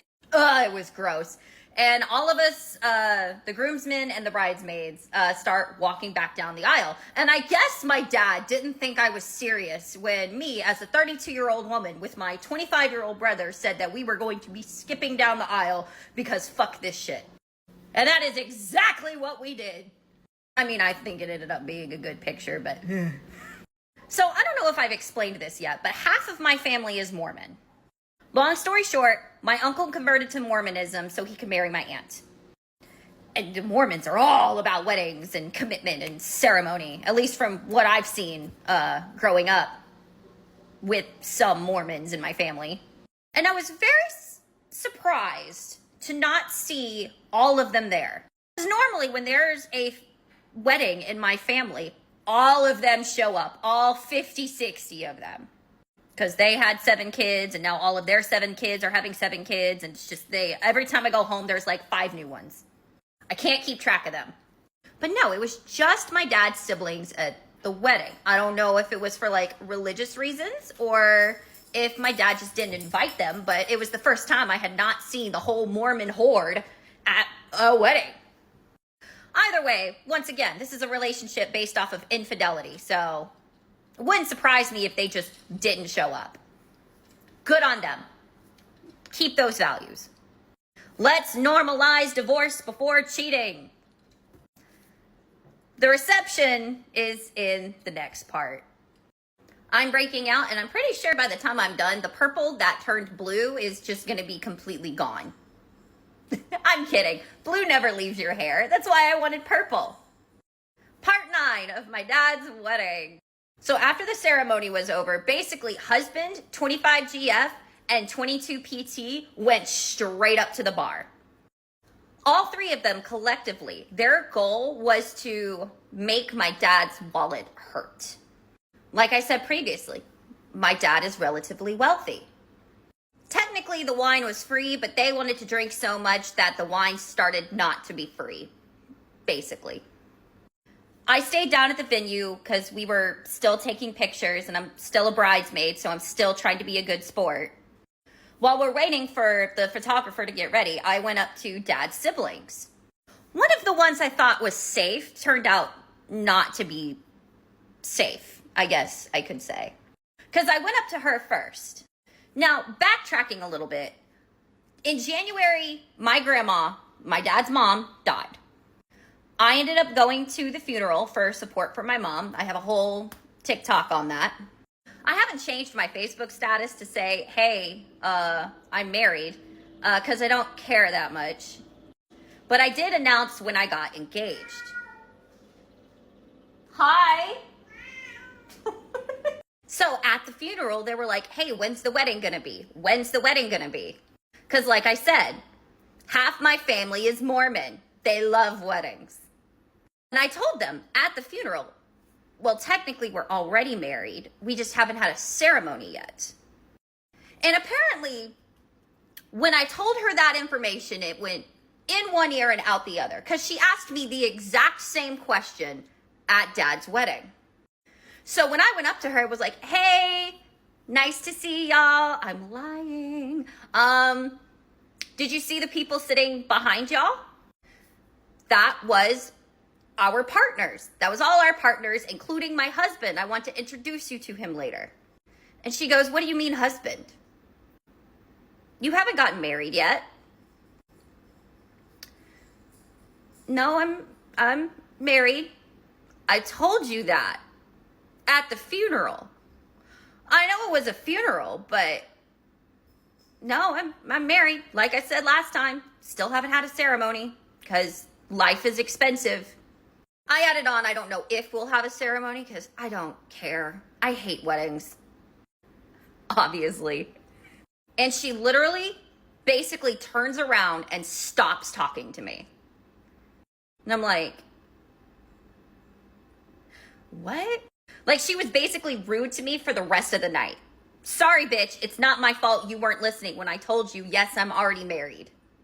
So I call my husband down from the bar along with 22 PT and 25 GF because I'm like, look at the beautiful sunset. There's a professional photographer. I want photos. So they all came back down from the bar, brought their drinks, and we all started asking the photographers for photos. We also kind of started our own photo op with our cell phones just because trying to make the best of a shitty situation, I guess, would be the best way to put it. Yeah, like I said, it was gorgeous, so we all started taking photos. Like, there we all are together, just coping. Now, we ended up getting a photo that later I thought it was funny, but at the time I was annoyed. Remember when I said I can't hide my emotions? Well, my dad decided to act like he's going through his midlife crisis because it's what? Yeah. And he jumped into one of our photos and was stupid. And obviously I was not having any of it.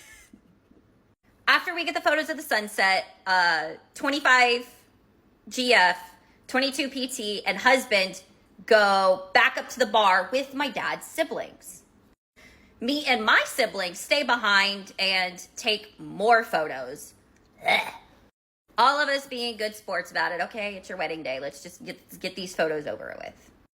While we were doing photos, 22 PT, 25 GF, and husband basically mingled with the rest of my family, including dad's siblings. Does anybody remember how long I said 25 had been dating 25 GF? Meaning it's 6 years. It's 6 years. Meaning she's met all of these people before. She's been to multiple family functions. She's literally been around longer than, well, actually, we really don't know when dad and stepmom started dating. And you know what? I don't want to know because it's gross. But she was there for all of it. She was there for all of the drama. She's met these people. So 25 GF goes up to the woman we thought was safe, dad's siblings, and is like, hey, it's good to see you again. And basically dad's siblings are like, who are you? She goes, I'm 25 GF. I'm 25's partner. I've met you multiple times. And they go, oh, I didn't know 25 had a girlfriend. You've met multiple times. Multiple times. Like every Thanksgiving and Christmas. Easter. She's been here. What the fuck? My husband also tries to introduce himself to this woman, and she goes, I already know everything about you. And my husband takes it on the chin and is like, okay, fuck you, and goes back to drinking. So my aunt only talks to 22 PT because this is the new person. 22 PT happily obliged. 22 PT is too sweet for their own good, basically. So we get done with the photos and I am exhausted, starting to get a migraine, and I had left my migraine injection at the place where we got ready. So I was like, fuck, it's not like I can run to the bathroom and take the injection real quick. I'm gonna have to walk all the way to the house to get it. Mind you, some of it was my fault. False lashes, wearing contacts when I don't normally have contacts, a face full of makeup, 72 bobby pins sticking in my head, and I had been drinking, which I know causes migraines, at least for me. And I was like, I want to eat, I want to cut the cake, and I want to fucking leave. I don't want to be at this reception past 8:30. I discussed this with my husband, and he's like, okay. He's such a good ally. So we're all at our table, and it's me, my siblings, our partners, and 14.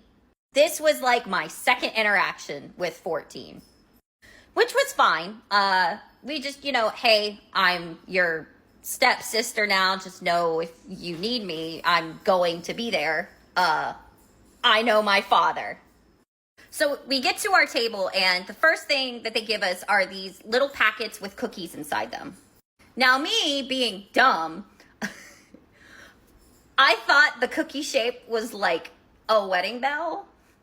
Turns out they were supposed to be portion insignias, but they got messed up, at least according to 14. And I was like, you guys have some zoomies right now. I was hungry as fuck at this point, had been drinking, continued to drink, and was like, let me get some food in my stomach because I haven't really ate much today. So I downed the cookie and it was okay. And finally we get to eat, and it is just every kind of Southern goodness food that you can think of.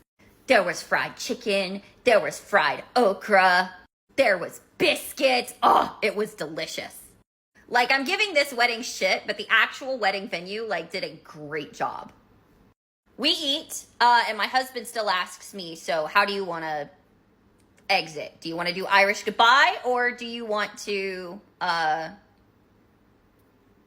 say goodbye to everybody? It's like, no, I'm not that much of a dick. Plus, I legitimately need to take a migraine shot, and at this point, Dad has seen me take a migraine shot, so he's not going to give me shit for wanting to leave. And if he does, I don't care. I'll leave anyway. But I also wanted to stay for, going back all the way to the beginning, 30's best man speech. We already had a preview of it, and it was god-awful. I wanted cake, and I wanted to see the actual speech. So the next part will be the speeches, and my not-so-discreet exit. I didn't leave dramatically. I'm gone. Bye. I feel motivated, so I think I'll just do it right now after I post this. Yeah, I feel motivated. Let's go. Part 10, more of the reception and my exit from this entire thing. Not the end of the story, just my exit. So at the reception, me and my siblings are all sitting around the table, and 30 is giving 14 such shit. Because like I said earlier, 30 is so cool. He's making and pranking a 14-year-old. And I made an observation that I was actually very proud of, considering my mental state at the time, which was on the verge of a migraine and slightly pissed drunk.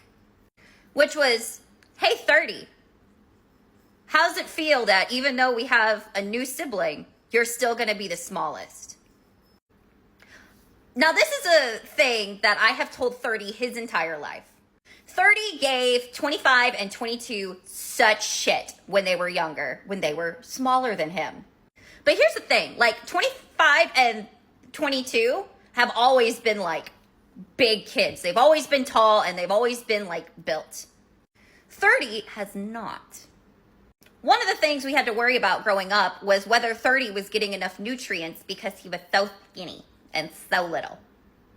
And I would always tell 30, as he was giving 25 and 22 shit, they are going to be bigger than you one day.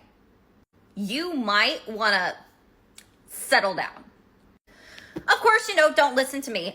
He never did. And lo and behold, 25 and 22 are bigger than him. So I tell 30 this. I'm like, hey, how's it feel to still be the smallest sibling? And I don't know what Delulu land 30 had been on up to this point, but 30 goes, what are you talking about? I'm taller than 25. Since when? 25 is 6'2". You never hit 6 foot. You are a 5'11" little bitch. Embrace it. He goes, well, I'm taller than you. And I go, I'm 5'2". Everyone's taller than me, but I weigh more in one ass cheek than you do in your entire body. And he goes, well, that may be the case, but I weigh more than 22. 22, how much do you weigh right now? 22 tells him his weight. And 30 shuts up because it's still heavier than him. And I go, yeah, 14's already your height, and he's still growing. You're still gonna be small. And you look older than me. Also, while we were sitting at the table, I asked 30 how his best man speech was coming. Mostly trying to ask whether he wrote something down. Please. And let somebody review it. He goes, yeah, I wrote it down and I had ChatGPT help me write some of it. It's like, okay, awesome. Can we hear it? I want to hear it before you go up there. I make fun of you, but I'm not trying to. I don't want you to make an ass of yourself. I still care. He goes, no, I'm just going to read off the paper and wing some of it. Okay. So I recorded the speech because part of me knew this was going to be bad. It will probably live and die in my drafts because he mentions too many names and I'm still trying to keep at least some of this anonymous. But I made sure I rewatched it before recording this and seeing if it was as bad as I remember. It's not terrible. It's not like terrible. He did take some of me and my husband's notes, but it's still like not great. So he starts off by announcing that, yes, ChatGPT did help him write his speech. And then he looks over to dad's siblings because one of them's a teacher and apparently complains about ChatGPT all the time. And he apologizes to her specifically because he used it. And then he tells everybody to loosen up, people. Here we go. He then goes, we're blessed to be here on this day where we're celebrating stepmom and 14 joining our family. Because, you know, all I needed was another little brother. Like, okay, so far so good. Yeah. At least this little brother knows how to flush the toilet.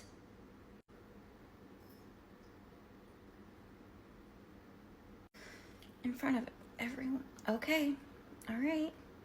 I look across the room because unfortunately 25 had gotten up and he got stuck across the room from us before the speeches started. I look at him from across the room and he just mouths. So 30 continues. He then goes into a story about how while helping my dad coach 14's baseball team, this kid hit him straight in the face and he had to go to the hospital. Stepmom was the one that took him there and he got to spend a lot of time with her. He then goes into how these two are perfect for each other. They are just so happy together and these dad and stepmom just make each other so happy. And as 30 was like, I'm glad to see it. And then he goes, I haven't seen a smile this big since Georgia Tech beat Georgia. And that happens like once every decade. And I'm probably that was the end of his speech. Like I said, it wasn't that bad, but there were the toilet part and mentioning a timeline, like, come on. Oh, I forgot. In the middle of his story, he did mention that the nurse, while he was at the ER, was really hot, but then judged him for his blood pressure. Me and my siblings, we all got white coat syndrome. If we're at the doctor, our blood pressure is high. What can I say? Those white coats make me nervous. But yeah, I think it's just me being petty when it comes to, I just hate hearing how happy they are together because of the entire situation. You cheated on my mom. And it might just be because I've always been closer to my mom than to my dad, just because my dad has always been just a fake person. But anywho, so after 30's speech, it's time for the maid of honor to have her speech. No, I tuned out most of it, but the maid of honor was talking about how her and stepmom met. This is SMBFF, sorry. SMBFF talks about how her and stepmom met and how they've been friends for such a long time and how dad and stepmom just complete each other. They're two halves of the same whole. That when they're together, they share everything. To the point where SMBFF and their friends nicknamed them the Splitters. They split bills, they split dances, they split meals. And 25GF says out loud, where only our table can hear it, they split marriages. I fucking love you. All of us very quietly start dying laughing and ignored the rest of the speech. Oh, I love 25GF so much. So after the speeches, we get to the point where, at this point, all I want is cake, my migraine shot, and to take all of this shit off of my face. We do the typical wedding shit. They invite everybody onto the dance floor, and then they had them go back to their seats, and then we got back on the dance floor. I didn't really understand it. And by the time it was time to cut the cake, I honestly just felt sick and didn't want any. When there was a moment of, I guess, lull, I approached dad's siblings at their table and formally introduced my husband to all of them and re-explained the situation. We haven't had a ceremony, but life is expensive. We had to get married because we were both military. We were very cordial. My husband made the small talk for us, which I was thankful for because I was just exhausted at this point. Afterwards, me and my husband go to my dad and I just tell him, I have a migraine, I'm fucking leaving. And he goes, oh, thank you, sweet girl, for coming. Okay, yeah, whatever, bye. We start heading out and we run into 25GF, 22, and 22 PT outside. And I go up to them and I'm like, hey, I'm leaving. Do you guys want to come? Because once again, I am not afraid to be the asshole that leaves first. 22 and 22 PT decided to stay for a while because they were having fun, they were drinking, and they were just having a good time. 25 really wanted to do a slow dance with 25GF. So they were trying to wait for a slow song to come up, and then they were going to leave. So we were like, okay, well, I've got to stick a needle in me and I've got to get all this shit off. So we're leaving, bye. And apparently it was really good that I left when I did because the rest of the night was hell. Part 11 of my dad's wedding. So me and my husband made the correct choice, which was leaving before 8:30. My feet are killing me at this point because I'm in heels. My husband walks me to the cabin where my migraine shot is. I take it, we wait like 10 minutes, and then we walk the rest of the way to the house. I throw up halfway there on the side of the road, not really a surprise. I drank, and I was trying not to have a migraine, which means I was nauseous. I've thrown up in worse places. We get back to our cabin, and then the next battle starts, which is getting all of this shit off of my face. Once again, this is how it looked earlier in the day. And getting all these bobby pins out of my hair. Now, I was a theater kid at one point. I ended up being a theater kid for about a year. For one of those productions, I was an old lady covered in makeup. And I swear to God, this was still more makeup than me being an old lady and giving myself wrinkles. So first thing I did was I ripped the false lashes off and took my contacts out. And then here's my face just after. Yeah, I was not having a good time. I can't get over this picture. What possessed me to pull out my fucking camera? then was taking off the actual makeup. Now I had like my micellar water and my like kimchi drag queen makeup face wash. And I was just in the bathroom, just frantically, just trying to get everything off while the bobby pins are still stabbing the back of my head. I get washed, I take a towel, and I swear to God, it only peeled off like a first layer. I could still see streaks of where there was still foundation, which was crazy because the towel definitely looked like one of those Tammy Faye Baker t-shirts that you see. So I go in for round 2 and I get basically the same result. This shit isn't coming off.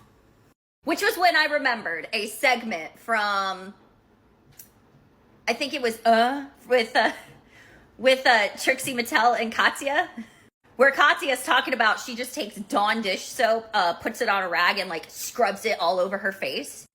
That is what it took to get this makeup off. Me putting Dawn dish soap on my face.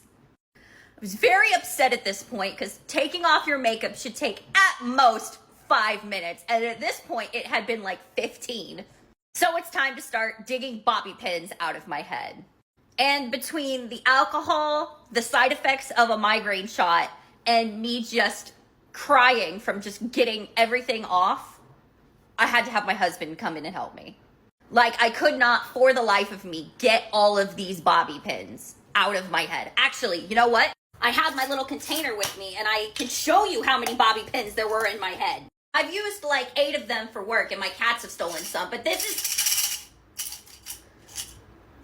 so many bobby pins. That's not even all of them. It's been a month. I collected them afterwards and was like, I might as well use them. Let's not let these fuckers go to waste. So I'm sitting on the floor. He's propped up on the toilet behind me, and he's picking bobby pins out of my hair like we look like monkeys grooming each other. And I'm just sitting there like, I'm done. I'm done with everything. It's over. I never have to deal with these people ever again. And I'm just emotionally relieved that I got through it without, you know what, just emotionally relieved that I fucking got through it. And my husband is there comforting me while he's picking bobby pins out of my hair. Afterwards, we both showered and we were just hanging out in the living room in the cabin waiting for the rest of my brothers to show up. Or at least 25, because 25 specifically said he was just going to wait for a slow dance and then he was going to leave. Now, I remember this specifically because the day of the wedding was the day that this legend took over all TikTok feeds because of his debate with Ben Shapiro. And me and my husband, like, it was the best thing to happen that day, was watching that moment. Like, my husband usually doesn't get into the stuff like that, and he was like, that was the best thing I've seen all day. So about 10:30 rolls around, and finally, my brothers come back with their partners. Or at least 2 of them do. And they catch us up on everything that happened after we left. So here's the vibe as they're walking through the doors. 25 and 25 GF, pissed the fuck off. 22 and 22 PT, drunk as hell. I'm over there in like big sister mode. We have electrolytes in the refrigerator, drink them. And I asked 25 and 25 GF, I was like, what happened? I thought you guys were like right behind us. Did it take them that long to play a slow song? Apparently not. Apparently my dad had like gotten upset at 25 for wanting to leave. Like they had their slow song and my dad convinced 25 to stay. Because 25 still wants to have a relationship with my father. Okay. So they end up staying because 25 feels bad. So 25 and 25 GF are pissed off. 22 and 22 PT are going around taking tequila shots. And 30 is talking up a girl. Well, 30 has to go and do groomsmen stuff. And this girl walks up to 22 PT and like asks for his information. And 22 PT spills all of the beans, letting her know that he is available. Now, this is the part that I wish I was there for. So 25 GF gets pissed off after a while and goes to the bar and just, you know, it's a wedding, start drinking. Is that in the back? Okay, whatever. Don't judge me. I'm cleaning house as I take a break to bitch on the internet. Anywho, 25GF starts talking to the bartender, and the bartender's like, so is there like an age gap between the bride and the groom? And 25GF says, how much do you want to know? Because I will tell you everything. And the bartender is like, we work here. We want to hear all the drama. That's the goal of every wedding, is to hear the drama. So 25GF tells her everything. And apparently the bartender is just like, what? Because it's insane. Because apparently everybody here is happy with infidelity. So the bride and groom at the end of the night go off to who knows where, and the entire party decides to have like an after party afterwards. 25 and 25GF are like, peace, we're going home. 22 PT decide to stay for a little while. And 30 is still trying to hook up with this girl. So he goes to the after party. So 25 and 25GF are relaying all of this information to me and my husband. And husband makes an observation that none of us thought about. He says, 30 tried to hook up with this girl. Are they related now because this is a wedding? Or like is he about to like sleep with his cousin based off of marriage? Which, I mean, it's Georgia. So all of us were like, we don't know. So something to ask 30 when he comes stumbling through the door. Which was a lot sooner than we thought was going to be, because 30 minutes after 25GF, 22 and 22 PT following behind got home was when 30 came through the door. We're asking him questions. We're like, hey, what happened with the girl? 30 goes, well, I got her number, but nothing's happening tonight because she got in a fight with her mom and it ruined the rest of the night for her. 30, how old is this girl? And if I needed any more evidence that 30 has become my father, the next thing that came out of his mouth was just evidence of it. 30 said, age is just a number. My husband helped clarify the situation. She was 21, the girl was 21. And no, he is not trying to fuck his cousin. It was a friend of the bride. No family relation whatsoever. Glad we got that cleared up. 30 proceeds to remind me of my age gap with my husband. Now, me and my husband met while we were E6s in the military. We have been in the military the same amount of time, but he is 5 years younger than me. We met when he was 24 and I was 29. And because of all the shit going down at home, that was a big point of insecurity for me for a long time. And I wanted to punch him in the face for bringing it up. I don't know, maybe it does make me a hypocrite in this entire situation, but at least it's not 25 years younger than me. I have a Pokemon friend today, the trash bag one. I figured it was appropriate, considering this should be the final part of this trash wedding. So the morning after the wedding, my dad sends all of us a text at 4:30 a.m. I have insomnia and I'm a light sleeper, so this woke me up. Basically, thank you for coming. Checkout is at 10 a.m. Please follow the instructions listed in your cabin for checkout. Now, we had already located these instructions before getting drunk at a wedding because we're kind of responsible. And the instructions definitely said checkout was at 12 p.m. None of us wanted to be there any longer than we had to, so we didn't argue. Also, we were thinking he just misread the instructions. He's 60 and dementia runs in our family, so it's possible. So at around 7, most of us are getting out of bed, finally getting awake, nursing hangovers from the day before, cleaning up the cabin and packing all of our stuff, getting ready to head out. Lo and behold, at 7 a.m., even though checkout is not, according to him, until 10 a.m., who comes through the door to rush us out of there? But my father. And it wasn't until I was recording this that I realized this.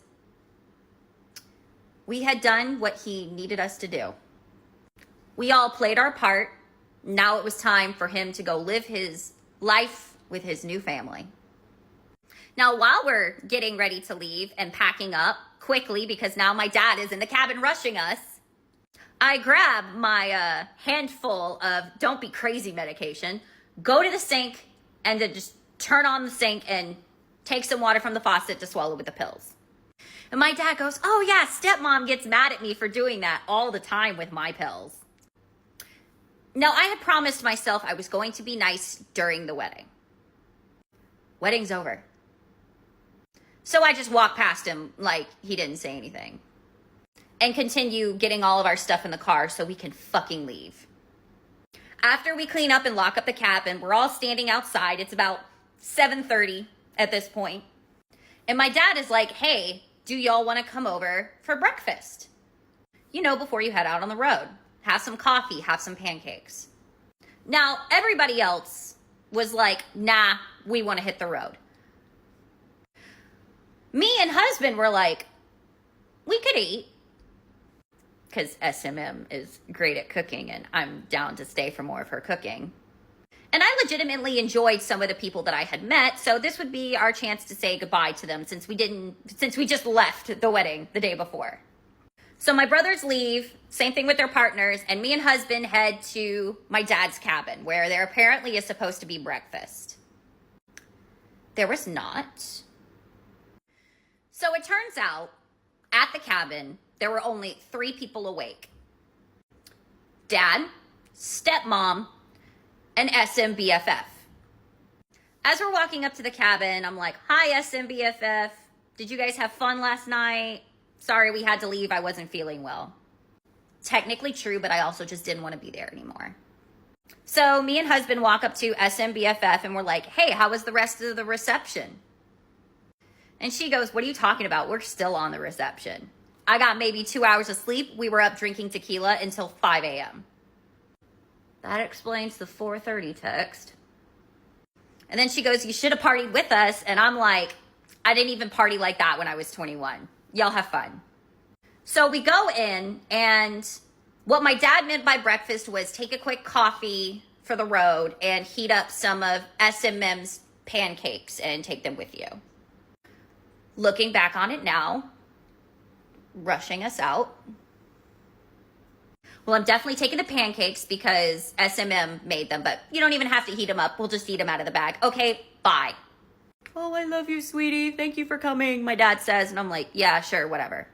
And then he says what he always says whenever we actually talk, which is, we should do this more often. And I responded the way I always do. Yeah, knowing it's never going to happen.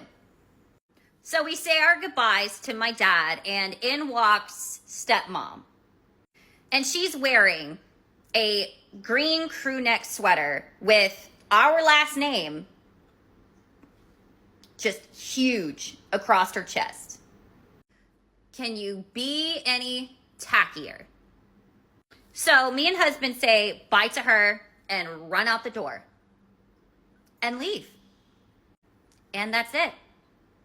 I haven't spoken to my father or my stepmom since. And honestly, I don't plan on it. We did our part. We gave them their day. I played my role as the perfect daughter.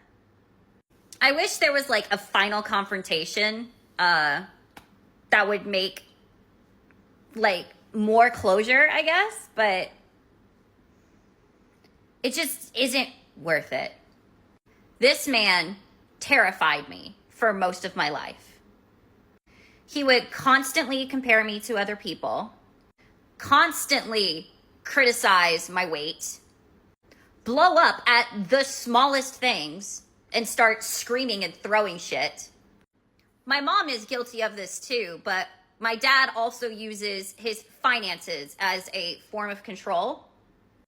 I learned very early on that I need to be financially independent from them because that's how they use you. You're in trouble, they offer to help you pay a bill or buy something you need, and then they hold that over your head every time you so much as disagree with them. or you're uncomfortable doing something. You should be grateful that I paid for this, that I'm willing out of the goodness of my heart to support you even though you're over the age of 18. Oh, you don't want to go to church with me on Sunday? Well, you should, because I paid your cell phone bill. And then, of course, there was the physical abuse. I was choked. I was held down. I was hit. I was punched. I was pushed downstairs. I was locked in bathrooms for like 7 hours at a time. They took away my room at one point and put me with a box of clothes in a Tupperware on the ground and a mattress in an unfinished, uninsulated room. If I wanted to do something like hang out with friends, I was told I couldn't because I was grounded. But they couldn't remember why I was grounded, but they knew I was grounded. Like my junior year of high school, I got grounded for making a joke about how I'm always grounded and they don't even know what I'm grounded for anymore. I got grounded because I questioned why I was grounded. But everybody like around us commented on how we were like the perfect family and how our parents were such great parents and that we had no reason to complain. There was a point in my life where I legitimately hated the people who raised me. I can honestly say I've gotten past that point through lots of therapy and lots of drugs, where I'm just kind of indifferent to them now. I'm at the point where I don't give a shit about their approval. And especially my father. Don't need him in my life. If we ever decide to have an actual ceremony, my father will never be the one that walks me down the aisle. He probably won't even get an invitation. The family I married into has treated me like a daughter and cared about me in ways that I didn't know was possible. Like basically oh my God, I'm gonna cry. My father-in-law is the father that I never had. He is so supportive. If I need anything, he is going to be there. And he is always checking up to see how we're doing. He will be the one to walk me down the aisle if we decide to have a ceremony. They have shown more care and kindness than I ever thought I deserved. So now that I'm done with my 5 minutes of ranting, I am a firm believer that you choose your family. And because I have such a fantastic chosen family, I don't need my dad in my life. He can go have fun with his new family, and I will go live mine. Thank you for all of you that watched till the end. This is closure, at least for me. And that's it.